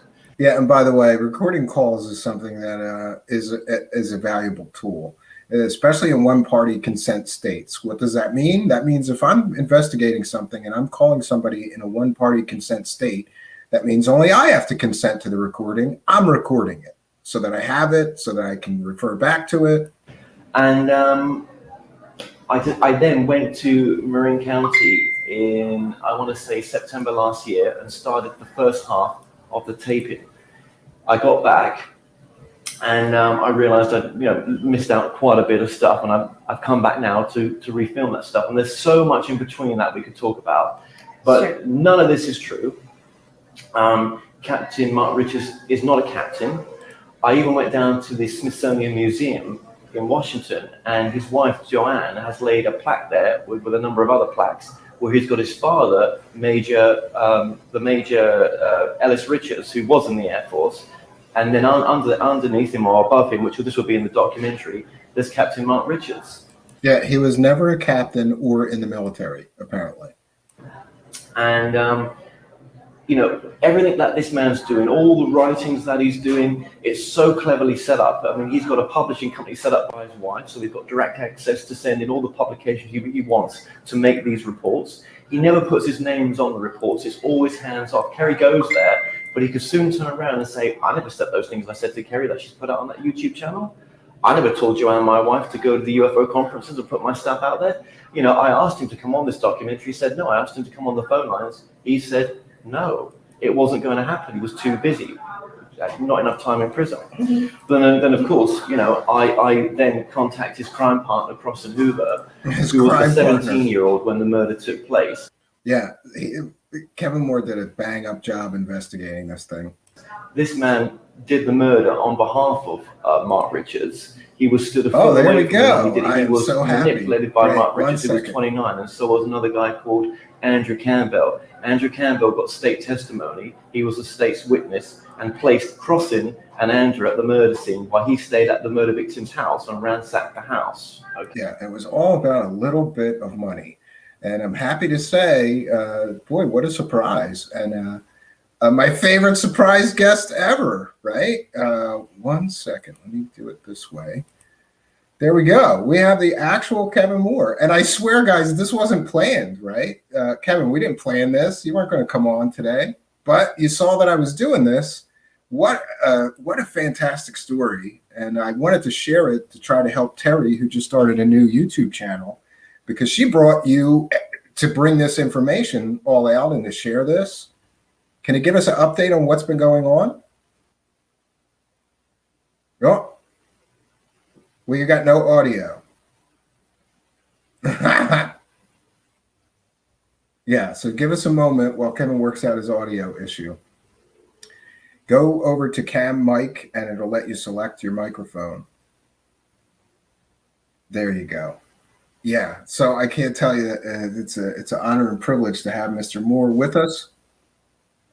Okay, that's working, I think now, Steve. There you go. Yeah, yeah. Okay, yeah. And just watching it back, just listening back to that tape, it brings back so many memories. You know what I mean? You got a good gotcha. And if you didn't know, I got a good gotcha on Kerry Cassidy. She ran with this fake story of Mark McCandless's death by shotgun to the head. And I did a deep dive investigation and we uncovered the actual truth behind the case. She ran with fake facts. She said this man was murdered by the dark magician cabal and all this stuff. She's pumping up this fake story about a man's tragic suicide. We looked into it and found out that everything she was saying in her videos, in her blog, was completely made up horseshit. Yeah, I've heard about the Mark story, and it's a tragedy that he took his own life, you know, Certainly. for the family as well. Yeah, God, where do we start with this, man? Well, as that video sort of goes into, when I made that original interview with Kerry, I think it was back in, I want to say maybe July, August 2019. It could have been earlier. So that was a long time ago. And, you know, having multiple trips to Marin County to go investigate the crime, you know, so much more became apparent. You know what I mean? So, yeah, where do I start with this? So, yes, Baldwin never had any children. He was a single man. And I did spend time speaking to Cross and Hoover. I probably spent, oh my God, probably, well, I saw Crossan in person in the prison that he's at in California. And probably about 6 months worth of, you know, speaking to him by phone, you know, over the prison phone lines. And at one point, I decided to re-record the interviews with him because the initial way that I first did it was just not good enough for the documentary, well, docuseries. So, you know, I spent another 3 months with him back in 2020 over the phone. No, late 2019 over the phone, and really got his whole story, which, you know, it's the normal story of a very, you know, destructive childhood that led him down the line of, you know, getting involved with someone like Mark Richards. Crossan Hoover was stood just a couple of feet away from Mark while he was, you know, stabbing and batting Richard Baldwin to death. And it was Mark that gave him the cue to, you know, commit the murder. It was Mark that planned the murder. It was Mark that brought the boat to help dispose of the body in the Pablo Bay, the area where the body was discovered by a local Coast Guard in the end. It was Mark that ransacked Baldwin's house and sold guns and other bits of stolen pieces. You know. Yeah, and it's interesting. They murdered this man, and really for not very much money. They didn't even, you know.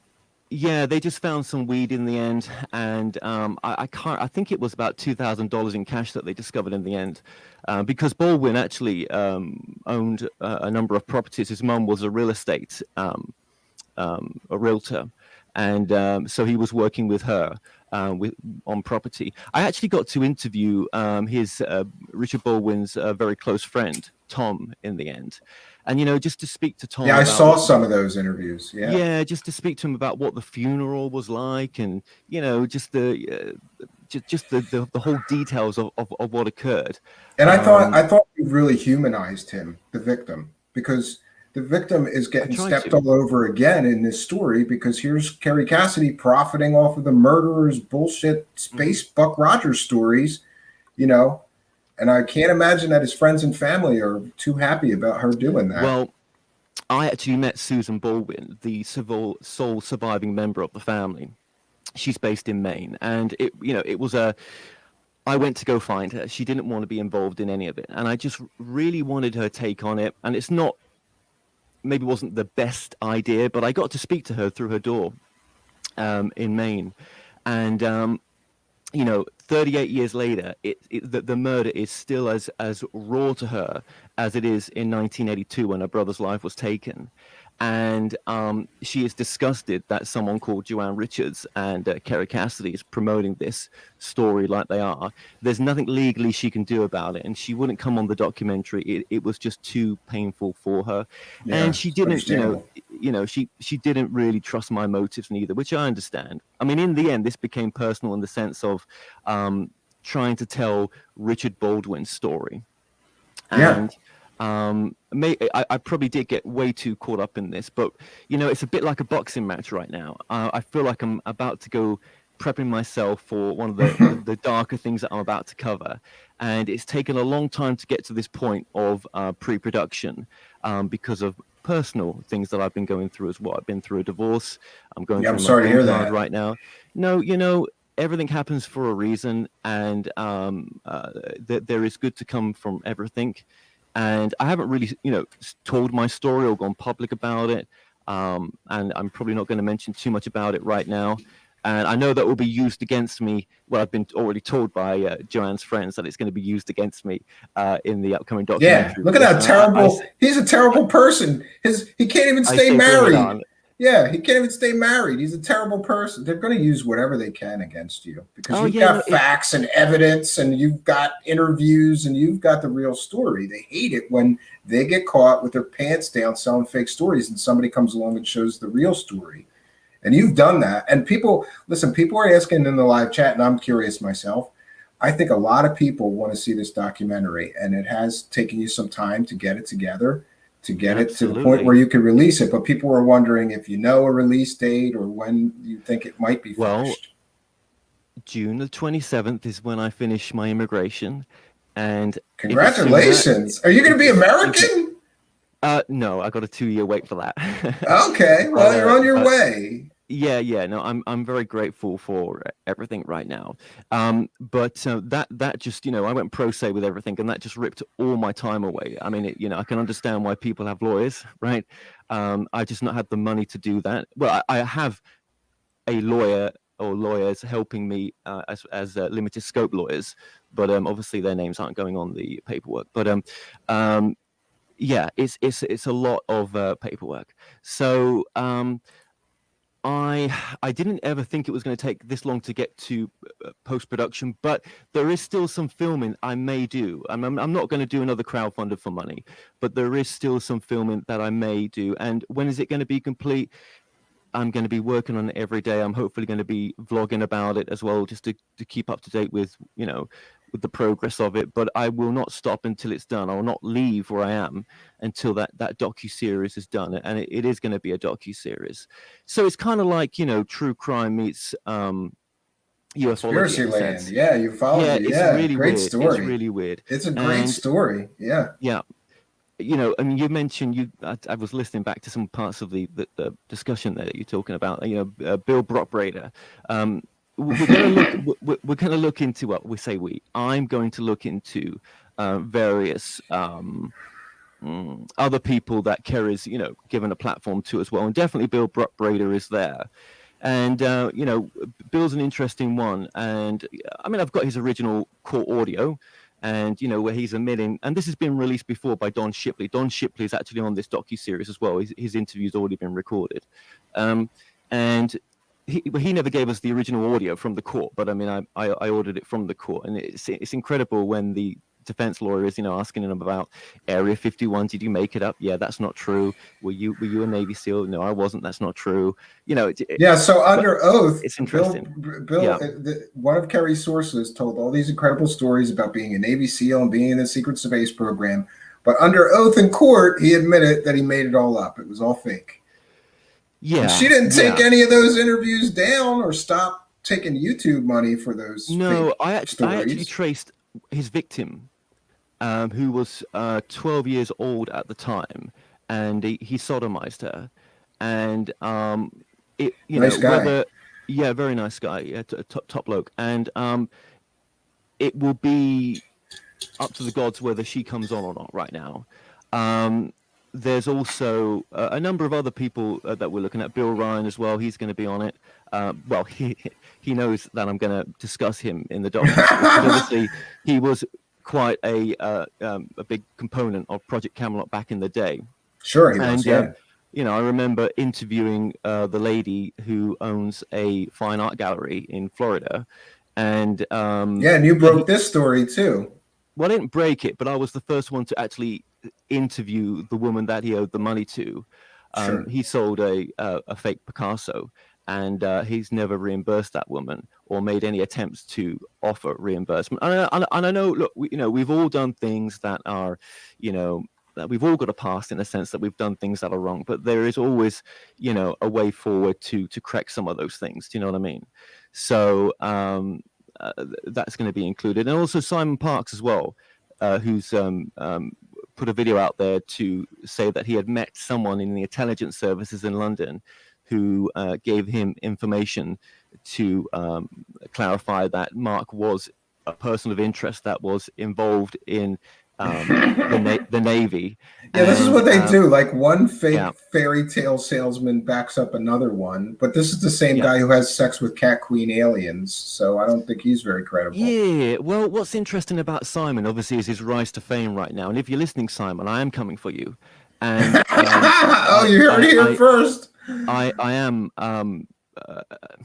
There's a court case right now in England that's taking place where Simon is currently suing someone for putting out a video that looked into some of Simon's past. And yeah, that is interesting. And I better not say too much right now. Yeah, I've heard about that case, but not being very familiar with the English courts or how to get the documents, I haven't gotten any further information. Well, I heard that he's very litigious and he sues people, like kind of like Corey Good is suing all these people that say his fake stories are fake. Put it this way, he's spent a lot of money on this case right now, and you think to yourself, well, it's up to him how he makes his money. Yeah, that's fine, but I'm talking about a lot of money, yeah, it's been great, Simon, to work with this guy and to help him with documentation and to supply affidavits and also to dig in deeper. And it's interesting, very interesting where Simon came from. Yeah, and I mean, this guy it's so funny with his rise to fame because like he's literally like a driving instructor in England, right? Well, like he's not. Yeah, I mean, look, when he brought, I was always dubious about Simon. I mean, this was back in the day, and when he went against the Mark Richards case with this BS, I was like, right, F it, you can be included, because if you're gonna show support to such a story which is not true, then it's fair play. It's open season, so, yeah. If he's gonna, he's chiming in, so you can chime in too. It's got to be done in a delicate way. I'm not here to bust balls, really, or No, you bust a lot of balls, but I love you, bro. Well, I love you for it, and I love those gotcha moments, and yeah. But we've all got, all of us have things that we aren't proud of in our past, right? So it's. I think though, but when you're misleading people so much from mental health issues or whatever's going on, self-delusion or whatever it is, narcissism, whatever it may be, right, that someone's suffering from, then let's just I think get together and just try to just point out that there's something not quite right here, and just I think it's so interesting how people get so attached to someone, and a bit like religion actually, and it's tell me what to do, tell me how to be, and I won't question it, but I think we should question stuff, and there should be discernment. Yeah, and I think you mentioned in this video the same kind of weird awakening that I had. Like I was so naive when I first got into this, really when I was a child, that I just assumed that when a presenter or an interviewer was interviewing somebody who like said they were a doctor or said they were a Navy SEAL or whatever their qualifications or their education was, I just assumed that person checked and wouldn't let them, just tell fake stories. But that's a great point. Let's say it like this, maybe, that if you're going to get a guest on for the once, right, then okay, where do we have the time to go get court records or birth certificates, right? It's not Yeah. about that, right? But if you're going to give your platform and support over and over and over again, and you're not going to do your due diligence, then that's not right. That's not I helping agree no with you. one. That's not Or spiritually at the helping very anybody. least, what I would say is if I had somebody on as a one-off and I didn't have the time to research their education and their background, but then a viewer, because we're very interactive here on my show, like viewers will send me that kind of stuff like you're talking about. Somebody might send me the proof that somebody that I had on my show that was calling himself a physicist or a doctor is a fraud and his education is from a degree mill. I would share that with my audience and apologize, say, one of our viewers sent us this, and I would check it, before I shared it and say, they're correct. This person is not, his education is not what he claimed it to be. But that would be the fair and like, I think, ethical thing to do. But when you get into ethics with these people, they're looking for the next alien story that they could sell. Yeah, it's a fine line. I mean, people are allowed to tell their story. And I think nowadays, on my more recent interviews, I'm obviously, I'm just a bit more pushy with, where do these facts come from? Well, let's just leave it on the table that, you haven't checked this out, or that's not,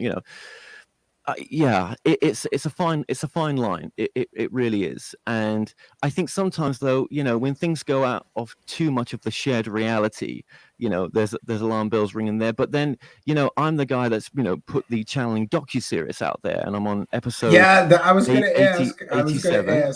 It's a dichotomy. Yeah, go ahead, please. I was going to ask you if your sort of wake up to being more discerning through investigating this Mark Richards case has affected your attitude towards channelers and channeling and your previous thoughts on it. Yeah, of course it has. I mean, look, it's a very difficult one because I try to come from the perspective of, is there teaching information that this person is going to give you that's going to help you improve your life in this present moment? Okay, a bit like a life coach. Yeah. Is there something that's coming from this information that you've never considered before, that something of would make you a better person, or at least you can try to apply it at times in your life, rather than it just kind of like a mental masturbation of in one ear out the other, right? I wake up many days and it's like, shit, am I doing the right thing? And in the end, I have to come to my own thing of, am I trying to, is what I'm doing helping to bring about the world that I would like to see, in the sense of, more love towards ourselves, more love towards a fellow man, more oneness in this world, a more peaceful place to come from, because you can't change the world, right? You can't change the right. And what I always think, but you can change yourself. I am pretty critical of most channelers and channeling. However, I have to acknowledge and respect the fact that there are hundreds, thousands, maybe hundreds of thousands of people whose lives have been impacted tremendously positively from things like the Urantia book or the Law of One. And it has turned their lives around and made their lives better. So to me, I go, maybe I can't be critical of all of it, because some of people are finding huge benefits to channeled information. Yeah. I went to the Law of One. I met the people there. Yeah.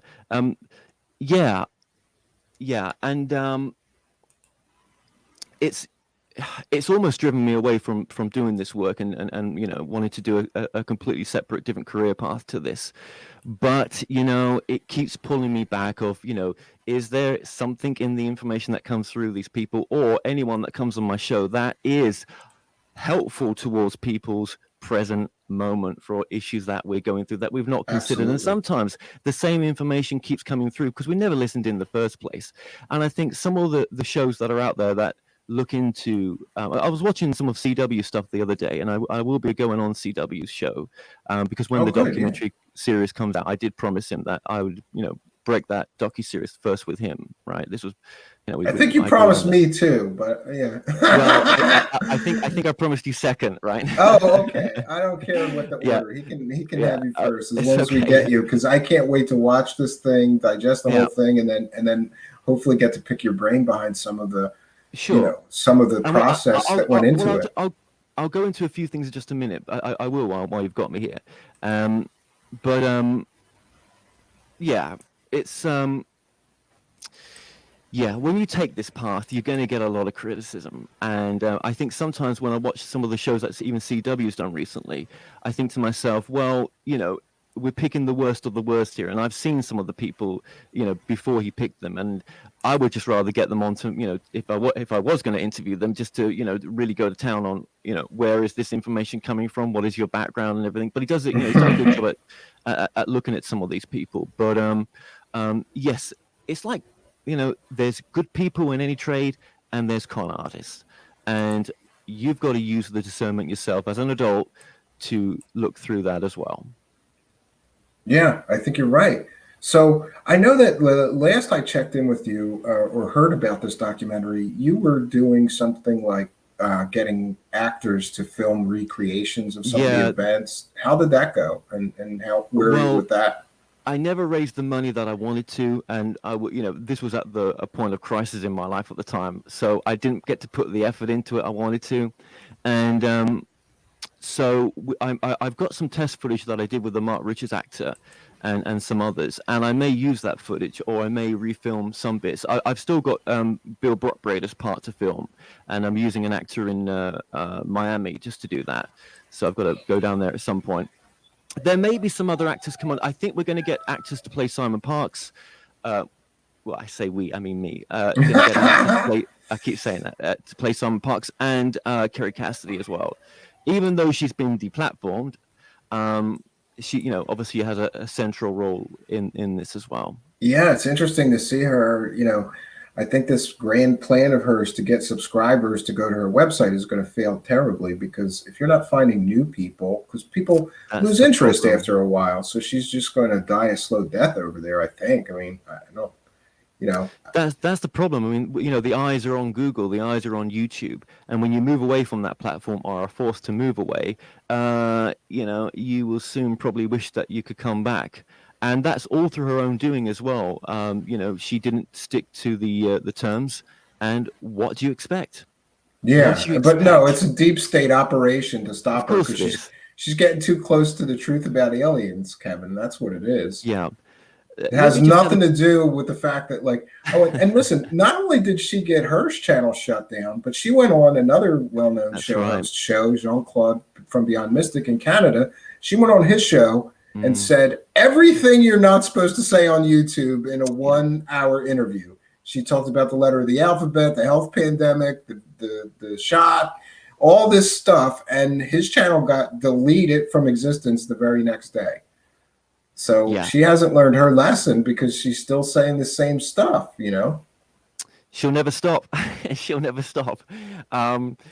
Yeah, Kerry Cassidy. Well, I'm grateful for what she does, because it's made this docuseries possible. And I think it whether it's a I hope to release the docuseries for free on YouTube, and then I'll find a home for it wherever that's going to be. I think it could fit right in Netflix and I don't know. I think like it would need a lot more money spending on it. So far, it's cost $18,500. It's not enough to make a docuseries to that level of Netflix. It needs more money than that. But I'll do the best with what I've got, and hopefully it'll turn out to be something watchable. But yes, the murder's important, but it's where are we now? Why is it relevant? So I think that's the angle for it. Yeah, and I was also curious if this guy Mark Richards is making all this money selling books and bullshit. He's not. Okay, well, he gives the appearance that he is. I would think that some of that money should go to his victims' families or something, right? Yeah, it's all BS. No, there's very little money made, and so maybe he's making like commissary money, so he can buy chips while he's in prison, or ramen noodles, But he's still a dangerous man. You got to understand this. I met with what was Sergeant Walt Costa. He retired as a detective and maybe more. I met him up I met him up with my researcher at the time, and he was teaching at college in Marin, and he wouldn't come on the docuseries because he felt that Richards was still influencing many younger men around him who don't spend so long in prison, and he's only got to influence the wrong one. And if he was to come on the docuseries, he just felt that it was just not the risk he wanted to take. So he did warn me as well that just to be careful. But it's too late now because it's all going ahead.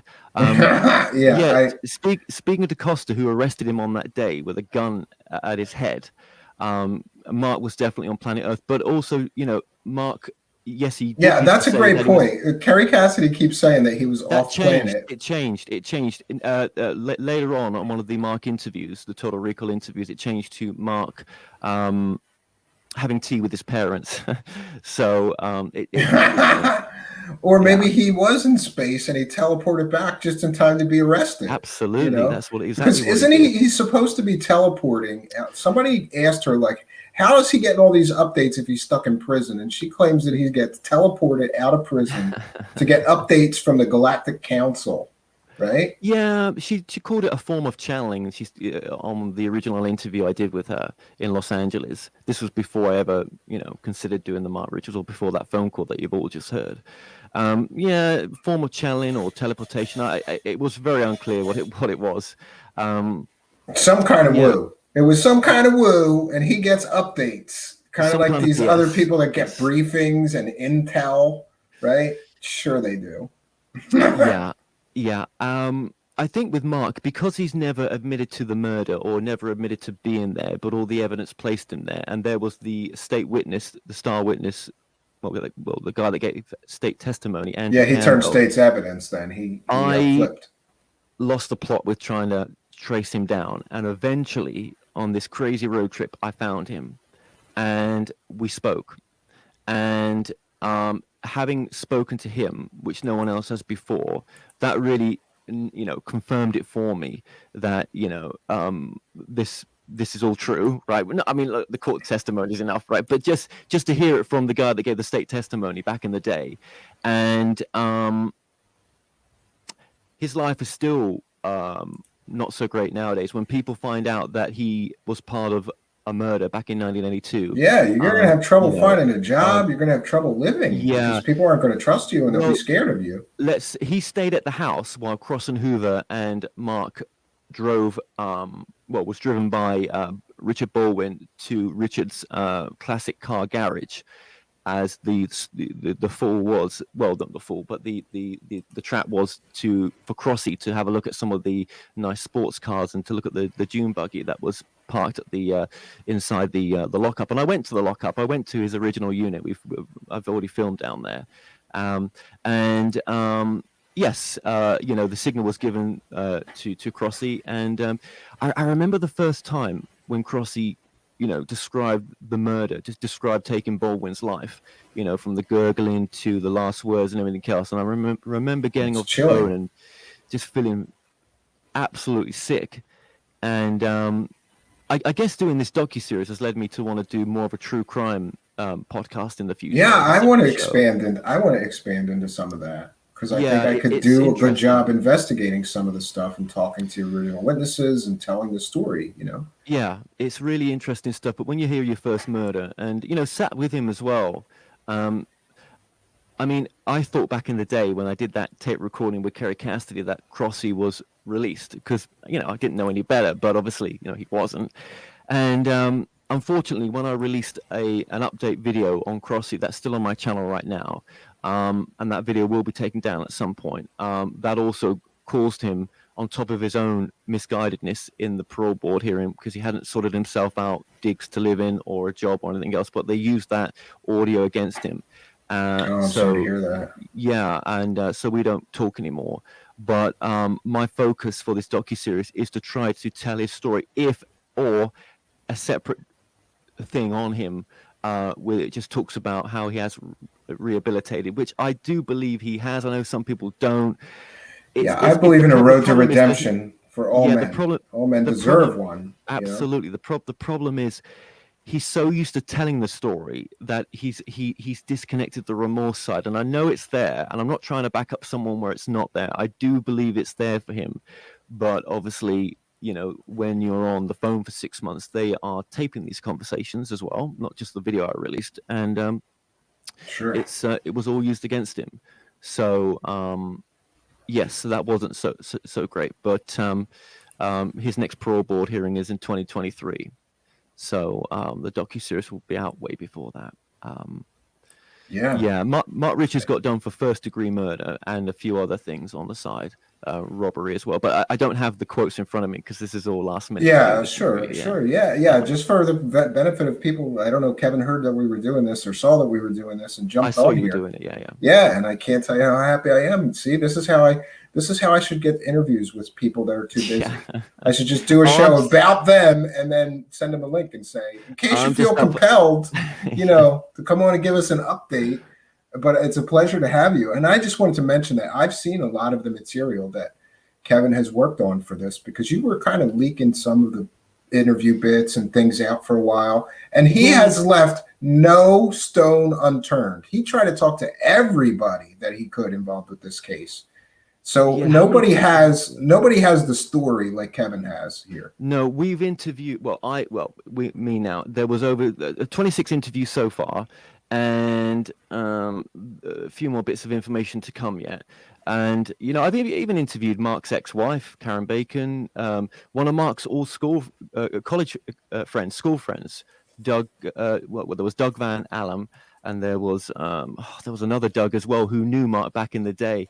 Because obviously, I don't know if you know, but back in the day, Mark was arrested for car insurance fraud when he was at college. So not only is he a murderer, he's a fraudster too. But Kerry Cassidy is going to take his word for everything about his secret space adventures. He got let off for that. His same lawyer, Carl Shapiro, got him off for that back in the day, and also spared his life from the gas chamber when it came to his murder trial. Oh yeah, he could have got the death penalty easily in a case that gruesome. Sure. Yeah. I mean, they're trying to get him out. I mean, Joanne Richards, she's on my ass right now, and I don't blame her. But who wins in this? There's all the accusations that I'm working for the deep state and all this. Oh, me too. By the way, Kerry Cassidy just said that the other day that I'm a deep state. I'm a deep state asset because I busted her telling fake stories. Yeah, but who wins here? Well, the only woman that's going to win is Joanne Richards, because she's on the trust for the family. There is another young lady that's on the trust, which I've spoken to, Beth McDermott. And she even forgot that she was on the trust for the house when I traced her down in Canada. And she's staying on the trust now, so I'm glad for that. So she'll get half the house. But when that man dies, that land is going to be worth quite a bit in Marin County. The house is dilapidated. It's a shithole, right? Mm-hmm. But the land is worth a friggin' fortune. The houses around there are amazing. And she will be the one that gets that money. And I'm sure she will be stopping her BS once that's over. Well, she's actually got a new book coming out soon, Midlife Magic, the story of Joanne Richards. So I'm sure she's going to release that. Yeah, when the docuseries comes out as a weapon to kind of go against what I'm saying, which is fine. Somebody in the live chat said, "You're a Fed, I'm a Fed, everybody's a Fed." Yeah, if you go against, I've noticed that she has a pattern. Anybody that goes against her stories is suddenly a deep state asset, a CIA disinformation agent, or something like that. It's like a stupidest form of deflection. Instead of addressing the people's, evidence or claims, she just dismisses them as CIA or something. Yeah. And it's I think I have no choice but to see this through right now and just to get it done, and I can't wait to get it done. But she's the one that's going to win out of all this. And I think she's moving more towards becoming a mystic now, becoming a clairvoyant or psychic, because she talks about how the father of Mark Richards comes through to her and talks about how proud he is of her and everything. And I'm like, I think you're channeling your lower self there, Joanne. I think you need to learn the difference between the higher self and the lower self. It's sad. It really is. And but I think just to keep that memory of Richard Baldwin, who was not a perfect human being like none of us are, but he didn't deserve to be to die in the horror that he absolutely did. Yeah, absolutely. Yeah, and like I said, the thing that bothers me more than the murder is absolutely awful, but the fact that these people are running around trying to profit from this murderer's fake stories, thereby victimizing the victim's family again, it's just too much for me, That yeah, it's kind of crazy. Yeah, there's not many out there like this. This is probably the extreme, right? Um, but I think it's a good lesson in discernment. You know, just because, as you said in this interview, just because someone's got a large following, it does not make them right. But it's like some people will say, well, he's got a lot of money or she's got a lot of money. He's successful. He's got all the answers. And Sure. no, they're on their own journey. Yeah, I would tend to agree with you. And and again, like this kind of one of these things is not like the other with her too. Like, oh, I'm telling people the truth and love and light, and at the same time, she's profiting from a murderer's fake stories, and she's profiting from fake stories about a tragic suicide. It just kind of shows her ethics and morality, you I know. think that goes towards the medium psychics channel is that they also are human beings bringing this information through with their own fallacy. And I've been guilty and am guilty of putting people out there on my platform when I know better, but I will have to answer for that one day, and that'll be my journey to see maybe one or two of those interviews that I put out through, and I probably will do. Yeah, well, I'm learning lately that you can't please all the people all the time. Like people started attacking me because I started having experiencers on, or because I had a tarot card reader on, and a bunch of people lost their minds. And it was just a girl coming here giving free tarot readings for the audience, and I wasn't but Well, people I think people that are comes very from passionate about certain things. no, I think that comes from the perspective of someone giving that viewpoint. I'm not saying they are. I don't know, but maybe come from the space of there is no such thing as the continuation of anything. That we're not consciousness, or we're not whatever this is, the soul or the I am or whatever. It doesn't exist because there's no science to say it exists, and therefore anything based on that premise has to be untrue. But I do believe that we are, something much more in this body that we are communicating through right now. That there's an essence of the I am, or the consciousness, or something that's having this experience as me and you, that has always been and always will be. And you That we know, agree on. yeah, Yeah, yeah, and people will say whatever about you know my relationship with some other show hosts, and like I can't. There's some people like you know I don't know, John Stossel, investigative reporter, or like the guy from To Catch a Predator, right? And then later they did stories that I just don't agree with some of the stories that they did, or why they did them, or like I can't agree with everything somebody does, but I can like and respect the work that they did that I do like and respect. And you and I can agree to disagree, but I think we agree on some channeling now. I'm glad to get that understanding, because I think, like there's some people that find tremendous benefit in channel material, and who am I to tell them they shouldn't? But when people start channeling interdimensional aliens and stuff, I just kind of turn off and I go, "Oh, well, this is hokey," you yeah, know. and I think even some of the ones that I may say are more credible, right? Then they would soon admit, if you was in front of them, that is this their higher self coming through, masquerading as what they're saying it is, because they are not able to take responsibility that that they're able to bring this information through, so they call it something else that it's not, but it's the only way that they can justify what they're doing at some Or deeper communicate it. psychological Yeah, level. yeah, or I don't communicate it. know. Yeah. Yeah. And I Yeah, mean, Chris some of these Hansen, that's who I was talking about. I'm sorry, right. Chris Hansen from To Catch a Predator, because after that, he's just sort of turned into a bottom feeder, in my opinion. But I still liked and respected him for some of the work that he did before. You can't, and also I lose objectivity. I like Kevin as a person, so but here's the difference. Like some of these woo salesmen, if I say I disagree with them, I'm a CIA disinformation agent, or I'm the devil. Kevin's a good guy, and he can disagree with me, and I can disagree with him, and we can still talk like friends. That's what good people do. They can agree to disagree on some things. Yeah, well, I'm pretty critical of myself sometimes, and I've done things that I'm not proud of. Do you know what I mean? and Sure. I can't take them back. It's what is done is done. And sometimes in my life, I'm definitely not practicing anything that of all the channels that I've met in my life. But I guess there's a day where you reflect and you think, okay, well, maybe next time I'll try better. I'll try to do better. Yeah, I think it's always okay to make mistakes as long as you learn from them and you try to do better going forward. Sure. Yeah. Yeah, there's been a lot of those, and I guess anyone that's on planet Earth that's just part of the parcel, part of the picture, of learning. So yeah, it's there are no mistakes, just experiences, and there No, that's a sure are good a way lot to of put it. experiences. That's a good way to put it, especially if you're in a period of your life where you feel like you're making a lot of mistakes. That could give you some comfort. Like, these are just experiences, and I got to get through this. And I'm real sorry that you were having a tough time, because I can't imagine that's got to be a lot of personal stuff to deal with. And sure, when that stuff's going on, everything else is kind of like secondary. You got to get through the personal stuff before you can get to the work stuff that you have on your plate. And one of the reasons that I like and respect you is because I see some of me in you. Like, you work real hard. You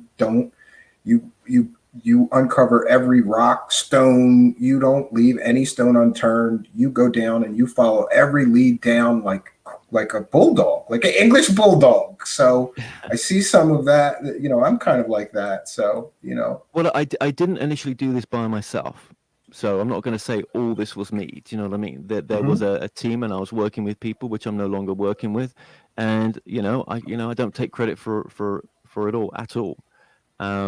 Well, that's what the credits are for at the end of the credit roll. Absolutely, they're going to be. Yes. Yeah.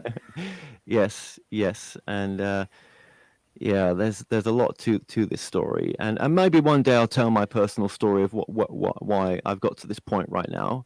But everything in its right time.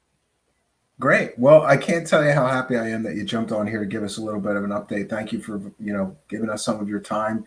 People have been asking me, but I didn't want to speak out of turn, and we haven't spoken in some time. So it was good to catch up with you. And I always love this, because this show gives me a passport to share with my audience. Instead of, you and I could have just did this on the phone. We could have talked about what was going on, but I'm glad that you let me share it with the audience, because they're all curious too about the documentary, about what you've been doing. People say you look great. I hope you feel great.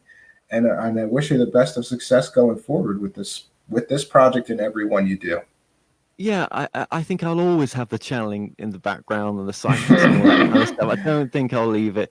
I've got businesses that I want to set up, and to try to do from the right ethical space as well.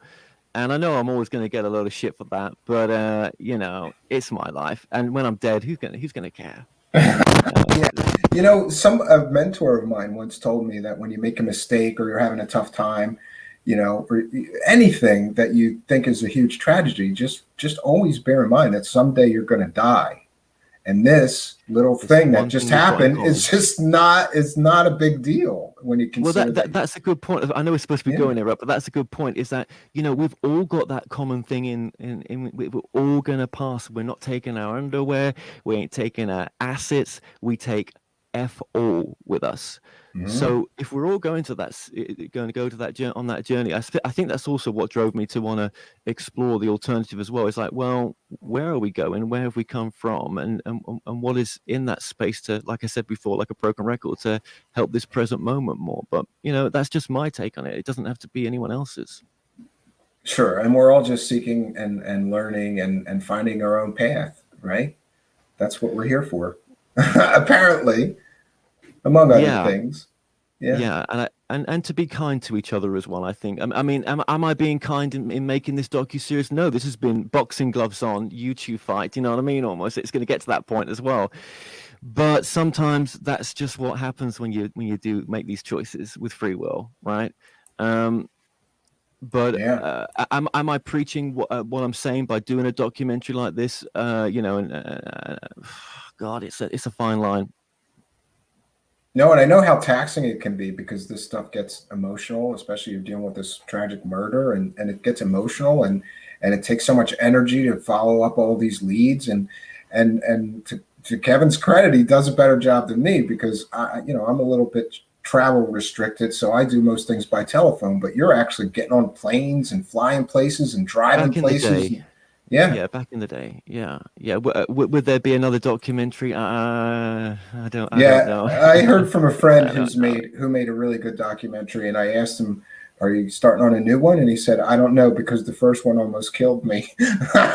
Yeah. Right? Yeah, that's so true. Yeah. Well, No, let's hope this one is I going to think be a first of many. I predict it will. I think what I'd like to do maybe after this, and I think I'm going to make a choice, but I don't know. I just see myself going through a big change, and I think I can't say this for sure, but I'm interested in like the news, and I've got this idea for a news site called the International Spiritual News Network, the ISNN, and it would combine the news, but then looking at it from a deeper karmic reason with looking at the bigger reasons under it karmically and spiritually with maybe channelers and psychics and stuff like that, just something really, really different. I don't know if that's ever going to come into fruition, but I'm thinking of it.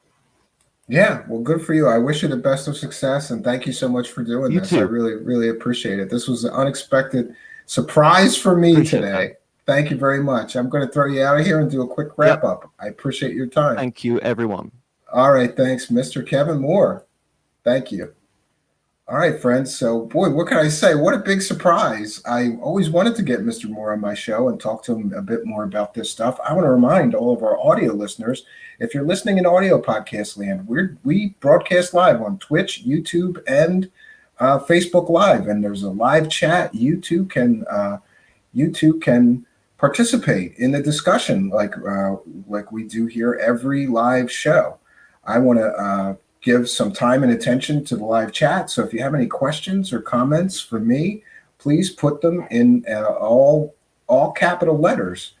Wow, that was great, Stephen. Thanks, AJ. You know what's funny is I kind of was like, I was thinking that this was going to be sort of a filler show before I get to something else that I'm working on for tomorrow's show. You never know when you go click live what's going to happen. It's a live show. You get the show warts and all, or you get the show great stuff and all. And tonight, boy, what a surprise. Kevin Moore just happened to hear that we were doing this and jumped on here. Rodrigo says, this turned out great. Happy for having dropped in. Kudos, Steve, Kevin, and the chatverse. See there? You never know what's going to happen. So make sure that you tune in. Jonaside, so those slides, Stephen. I'm telling you, I'm working on it. I'm going to do, just for you, Jonaside, I'm going to do a presentation on my version of Linux operating system with slides, right? And Tere Joyce is here and says, thank you, Stephen and Kevin, for the support. Absolutely. I had no idea that Kevin was going to come on my show. I swear, Terry. I just thought Terry started this new channel. I want to see if I can signal boost her and get her a little bump. And really, everybody, make sure, if you like this story came from Tere Joyce. She got him to release the tape of talking to Kerry Cassidy, and her interview is amazing with him. Just search Kerry Cassidy, Kevin Moore, Tere Joyce in the YouTube search bar, and you will find it. Actually, it's on the Kevin Moore Show channel. I am gonna copy it, and I'm gonna go over to our live chat, and I'm gonna put it in our live chat so you could see Tere Joyce complete interview with Kevin Moore, which was back in 2019, but it's still very relevant to the story. Jonaside says, I subbed Tere Joyce a while ago. She got a brand new channel. You might want to check again. There is a link to her new channel in the About section of this video here. And I'm going to tweet it out as well. So if you're listening in audio podcast land, you can follow me on Twitter. It's at Stephen Cambion, or you can go to our YouTube channel. Just search Truthseekers and look for that weird looking guy with the sunglasses. And that would be your host, me, Stephen Cambion. I welcome you to come and subscribe to the YouTube channel where we do the live shows, because remember, if you're listening in audio podcast land, and I realize a lot of people have jobs that let them listen but not watch, so that's why we're doing this audio podcast now. And the audio podcast is available anywhere you get your podcast. It's available on Apple Podcasts and Spotify and Spreaker and I believe Amazon even now. It's literally available everywhere, but we'd like you to come and be a part of our community. So please do search this YouTube search box for Truthseekers and look for the guy with the sunglasses and the weird dark hair. That would be me. And you'll find us. Please make sure that you subscribe to our show and hit that notification bell. Every time we do a live show, you'll get a notification and know that we are broadcasting live. Otherwise, be sure to follow me at Stephen Cambion on Twitter. And I post every show before we do them, so you get a little bit of notice if you follow me on Twitter. That is the best way. Following me on Twitter, sometimes these YouTube notifications don't work out, but if you follow me on Twitter, you will definitely get notice of every new show that we do here. And you too can join us in the live chat. We are a live interactive chat. When you hear me reading, I'm reading live comments from the people in our live chat while we're doing the live broadcast. Noodle Time is here. Shout out to Noodle Time and asks, what do you think of the story about the children in Zimbabwe who supposedly saw aliens? Well, I think it's very credible from the witness testimony I have heard, and then in this recent documentary, I think it's The Phenomenon, right? They interviewed those children as adults, and they all stuck by their stories 100%, saying that they saw a spacecraft and aliens. I would tend to believe those people until proven otherwise, right? Yes. Jonaside said, everyone sub to Tere Joyce's new channel. Let's get her past 100 subs. Yeah, and I am a terrible friend because I still haven't. But what I'm going to do is I'm going over to her channel right now. There's a note in the About section of our video here, and it says, please subscribe to Tere Joyce's new channel. I'm going over there right now and hitting that subscribe button and smashing that notification bell. And please do the same for me. Yeah, we've got her at 77 subscribers. So let's see. We've got 60 of you in the live chat. Come on, guys. Go over there and click that subscribe button. Let's help Tere out. She does good work, and I would really like to help her. I consider it my karmic duty, considering when I started my new channel some 11 months ago, a lot of different content creators, show hosts, podcast hosts, radio show hosts all sent me some subscribers. So my success was not my own. Somebody helped me get to the sub level that we're at right now. And I want to return the favor and be all right with karma and do the same for others. So Terry's my first attempt to do that. Please do help her out. Go over there and subscribe. Rogue Status is laughing out loud about, yeah, getting yelled at holding the flashlight. Now he's holding the flashlight. I'm still getting yelled at. Yeah. My father, Rogue Status, was he was a mechanic, but he didn't do a mechanic for a job. He just, tinkered around. My brother is an actual real diesel mechanic for SEPTA, believe it or not. He rebuilds all the engines in the buses. But my father growing up was always working on something, whether it was a boat motor or a car motor or a go-kart, a moped, a motorcycle. And my job was to hold the flashlight and get yelled at while he did that. I'm still traumatized to this day because I wanted to learn about engines, but all I learned was how to hold the flashlight and get yelled at. My father was the kind of guy that thought that cursing made everything work better, right? That's how you made progress. You're doing a home remodeling project, just start cursing profusely when things don't go well. And it was very traumatic growing up with him like that. He was very hot-headed. He had a terrible, terrible temper. I do sometimes myself, but I really try to control myself a little better than he did, right? Sometimes people are there to teach you lessons, Rogue Status, and sometimes they're there to teach you lessons of how, you can't be or how to be better at some things, right? Dustin says, pretty good story. FGraph72 says, check out Stephen Cambion on Patreon. See that? All of you haters? I don't even have to ask for money. My audience does it for me because they want me to be happy and successful. Remember, friends, every super chat donation makes a Stephen Cambion smile. Don't you want to see me smile more? So I do want to thank everybody. I'm going to check in with that right now just to make sure that I did not miss anybody. And actually what we're doing now, to make absolutely certain that we never miss a super chat is that at the end of the show, and we're wrapping up right in a few minutes here, I read the day's super chats again, just to be sure that we recognize, thank those people, and recognize their kindness, their generosity, and support. So tonight we had kind and generous donation of $10 Australian from Ann Chirashi. Thank you very much for your kindness, your generosity, and support. Rogue Status with a generous donation of $5 in super chat. Thank you very much, fellow Philadelphian. Someday we're going to have you visit the studio here. Well, I call it a studio. It's really a little tiny office. Don't tell anybody when you come here, Rogue Status, though. I'm going to make you sign an NDA. FGraph72 with a kind and generous donation of US $2 in super chat. Sent a nice super chat of $2, said starting a producer production aid fund. Thank you very much. And Karen Roka with the kind and generous $5 Canadian super chat says, happy birthday again, Stephen. So thank you all very much for your kindness, your generosity, and support. You guys give me an attitude of gratitude because basically anything I need to do around here, I've got a couple of bucks to do it. And I've got some great stuff coming up that you guys are going to love, some new characters, some other things coming. Sixth Design reminding everybody, thank you for coming. You all come back now. Yes, and if you have not, there's All Around Arbiter with a kind and generous $1 super chat donation. Thank you, All Around Arbiter, for your kindness, your generosity, and your support of the show and continued support of the show. It is much appreciated. You too, All Around Arbiter, give me an attitude of gratitude. I can't tell you how thankful I am that people want to see this thing continue, this crazy idea that I had for a show. And, we're doing great right now.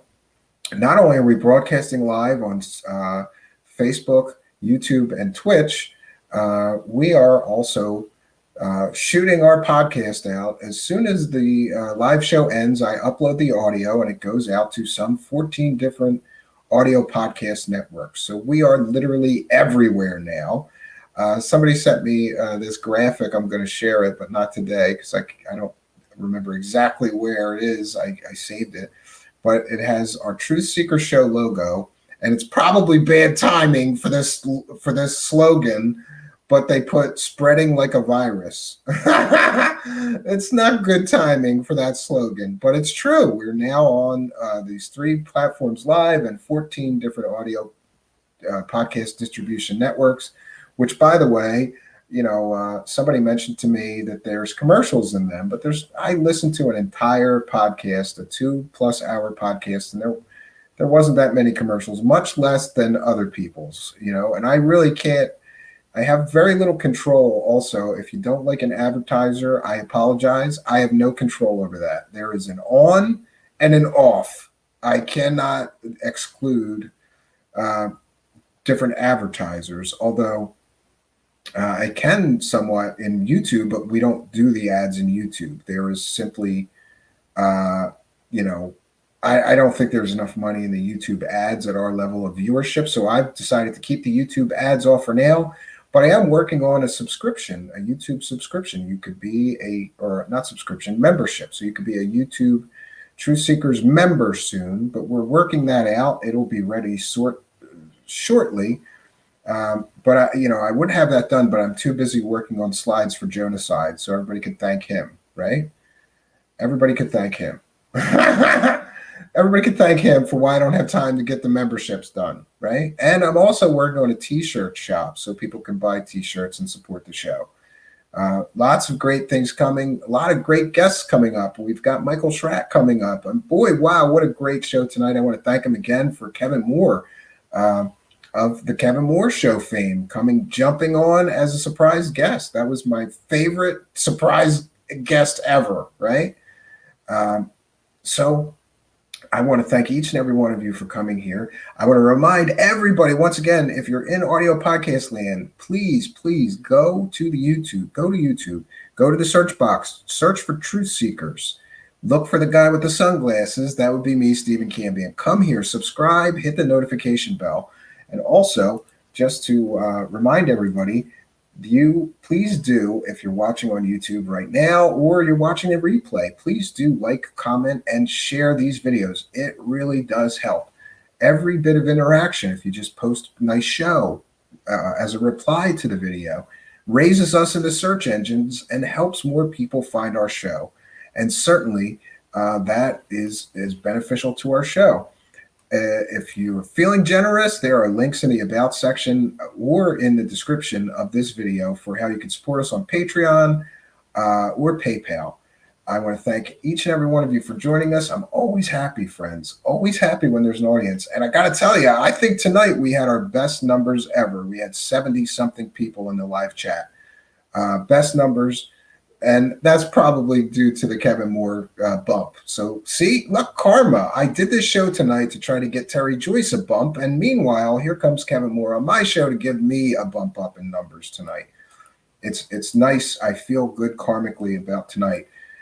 It was a really good idea to try to help Tere Joyce out. And I can't thank Kevin Moore enough for coming here and helping us out, because people are going to want to hear what he had to say about the documentary and this story. So, friends, like I said, I'm always happy when there's an audience. We had a great one tonight. I'm so happy and thankful that you could be a part of mine. Until next time, friends, my name is Stephen Cambion. Good night, and God bless all of you. And we will be back tomorrow night at 9 p.m. Eastern Standard Time. Good night, friends.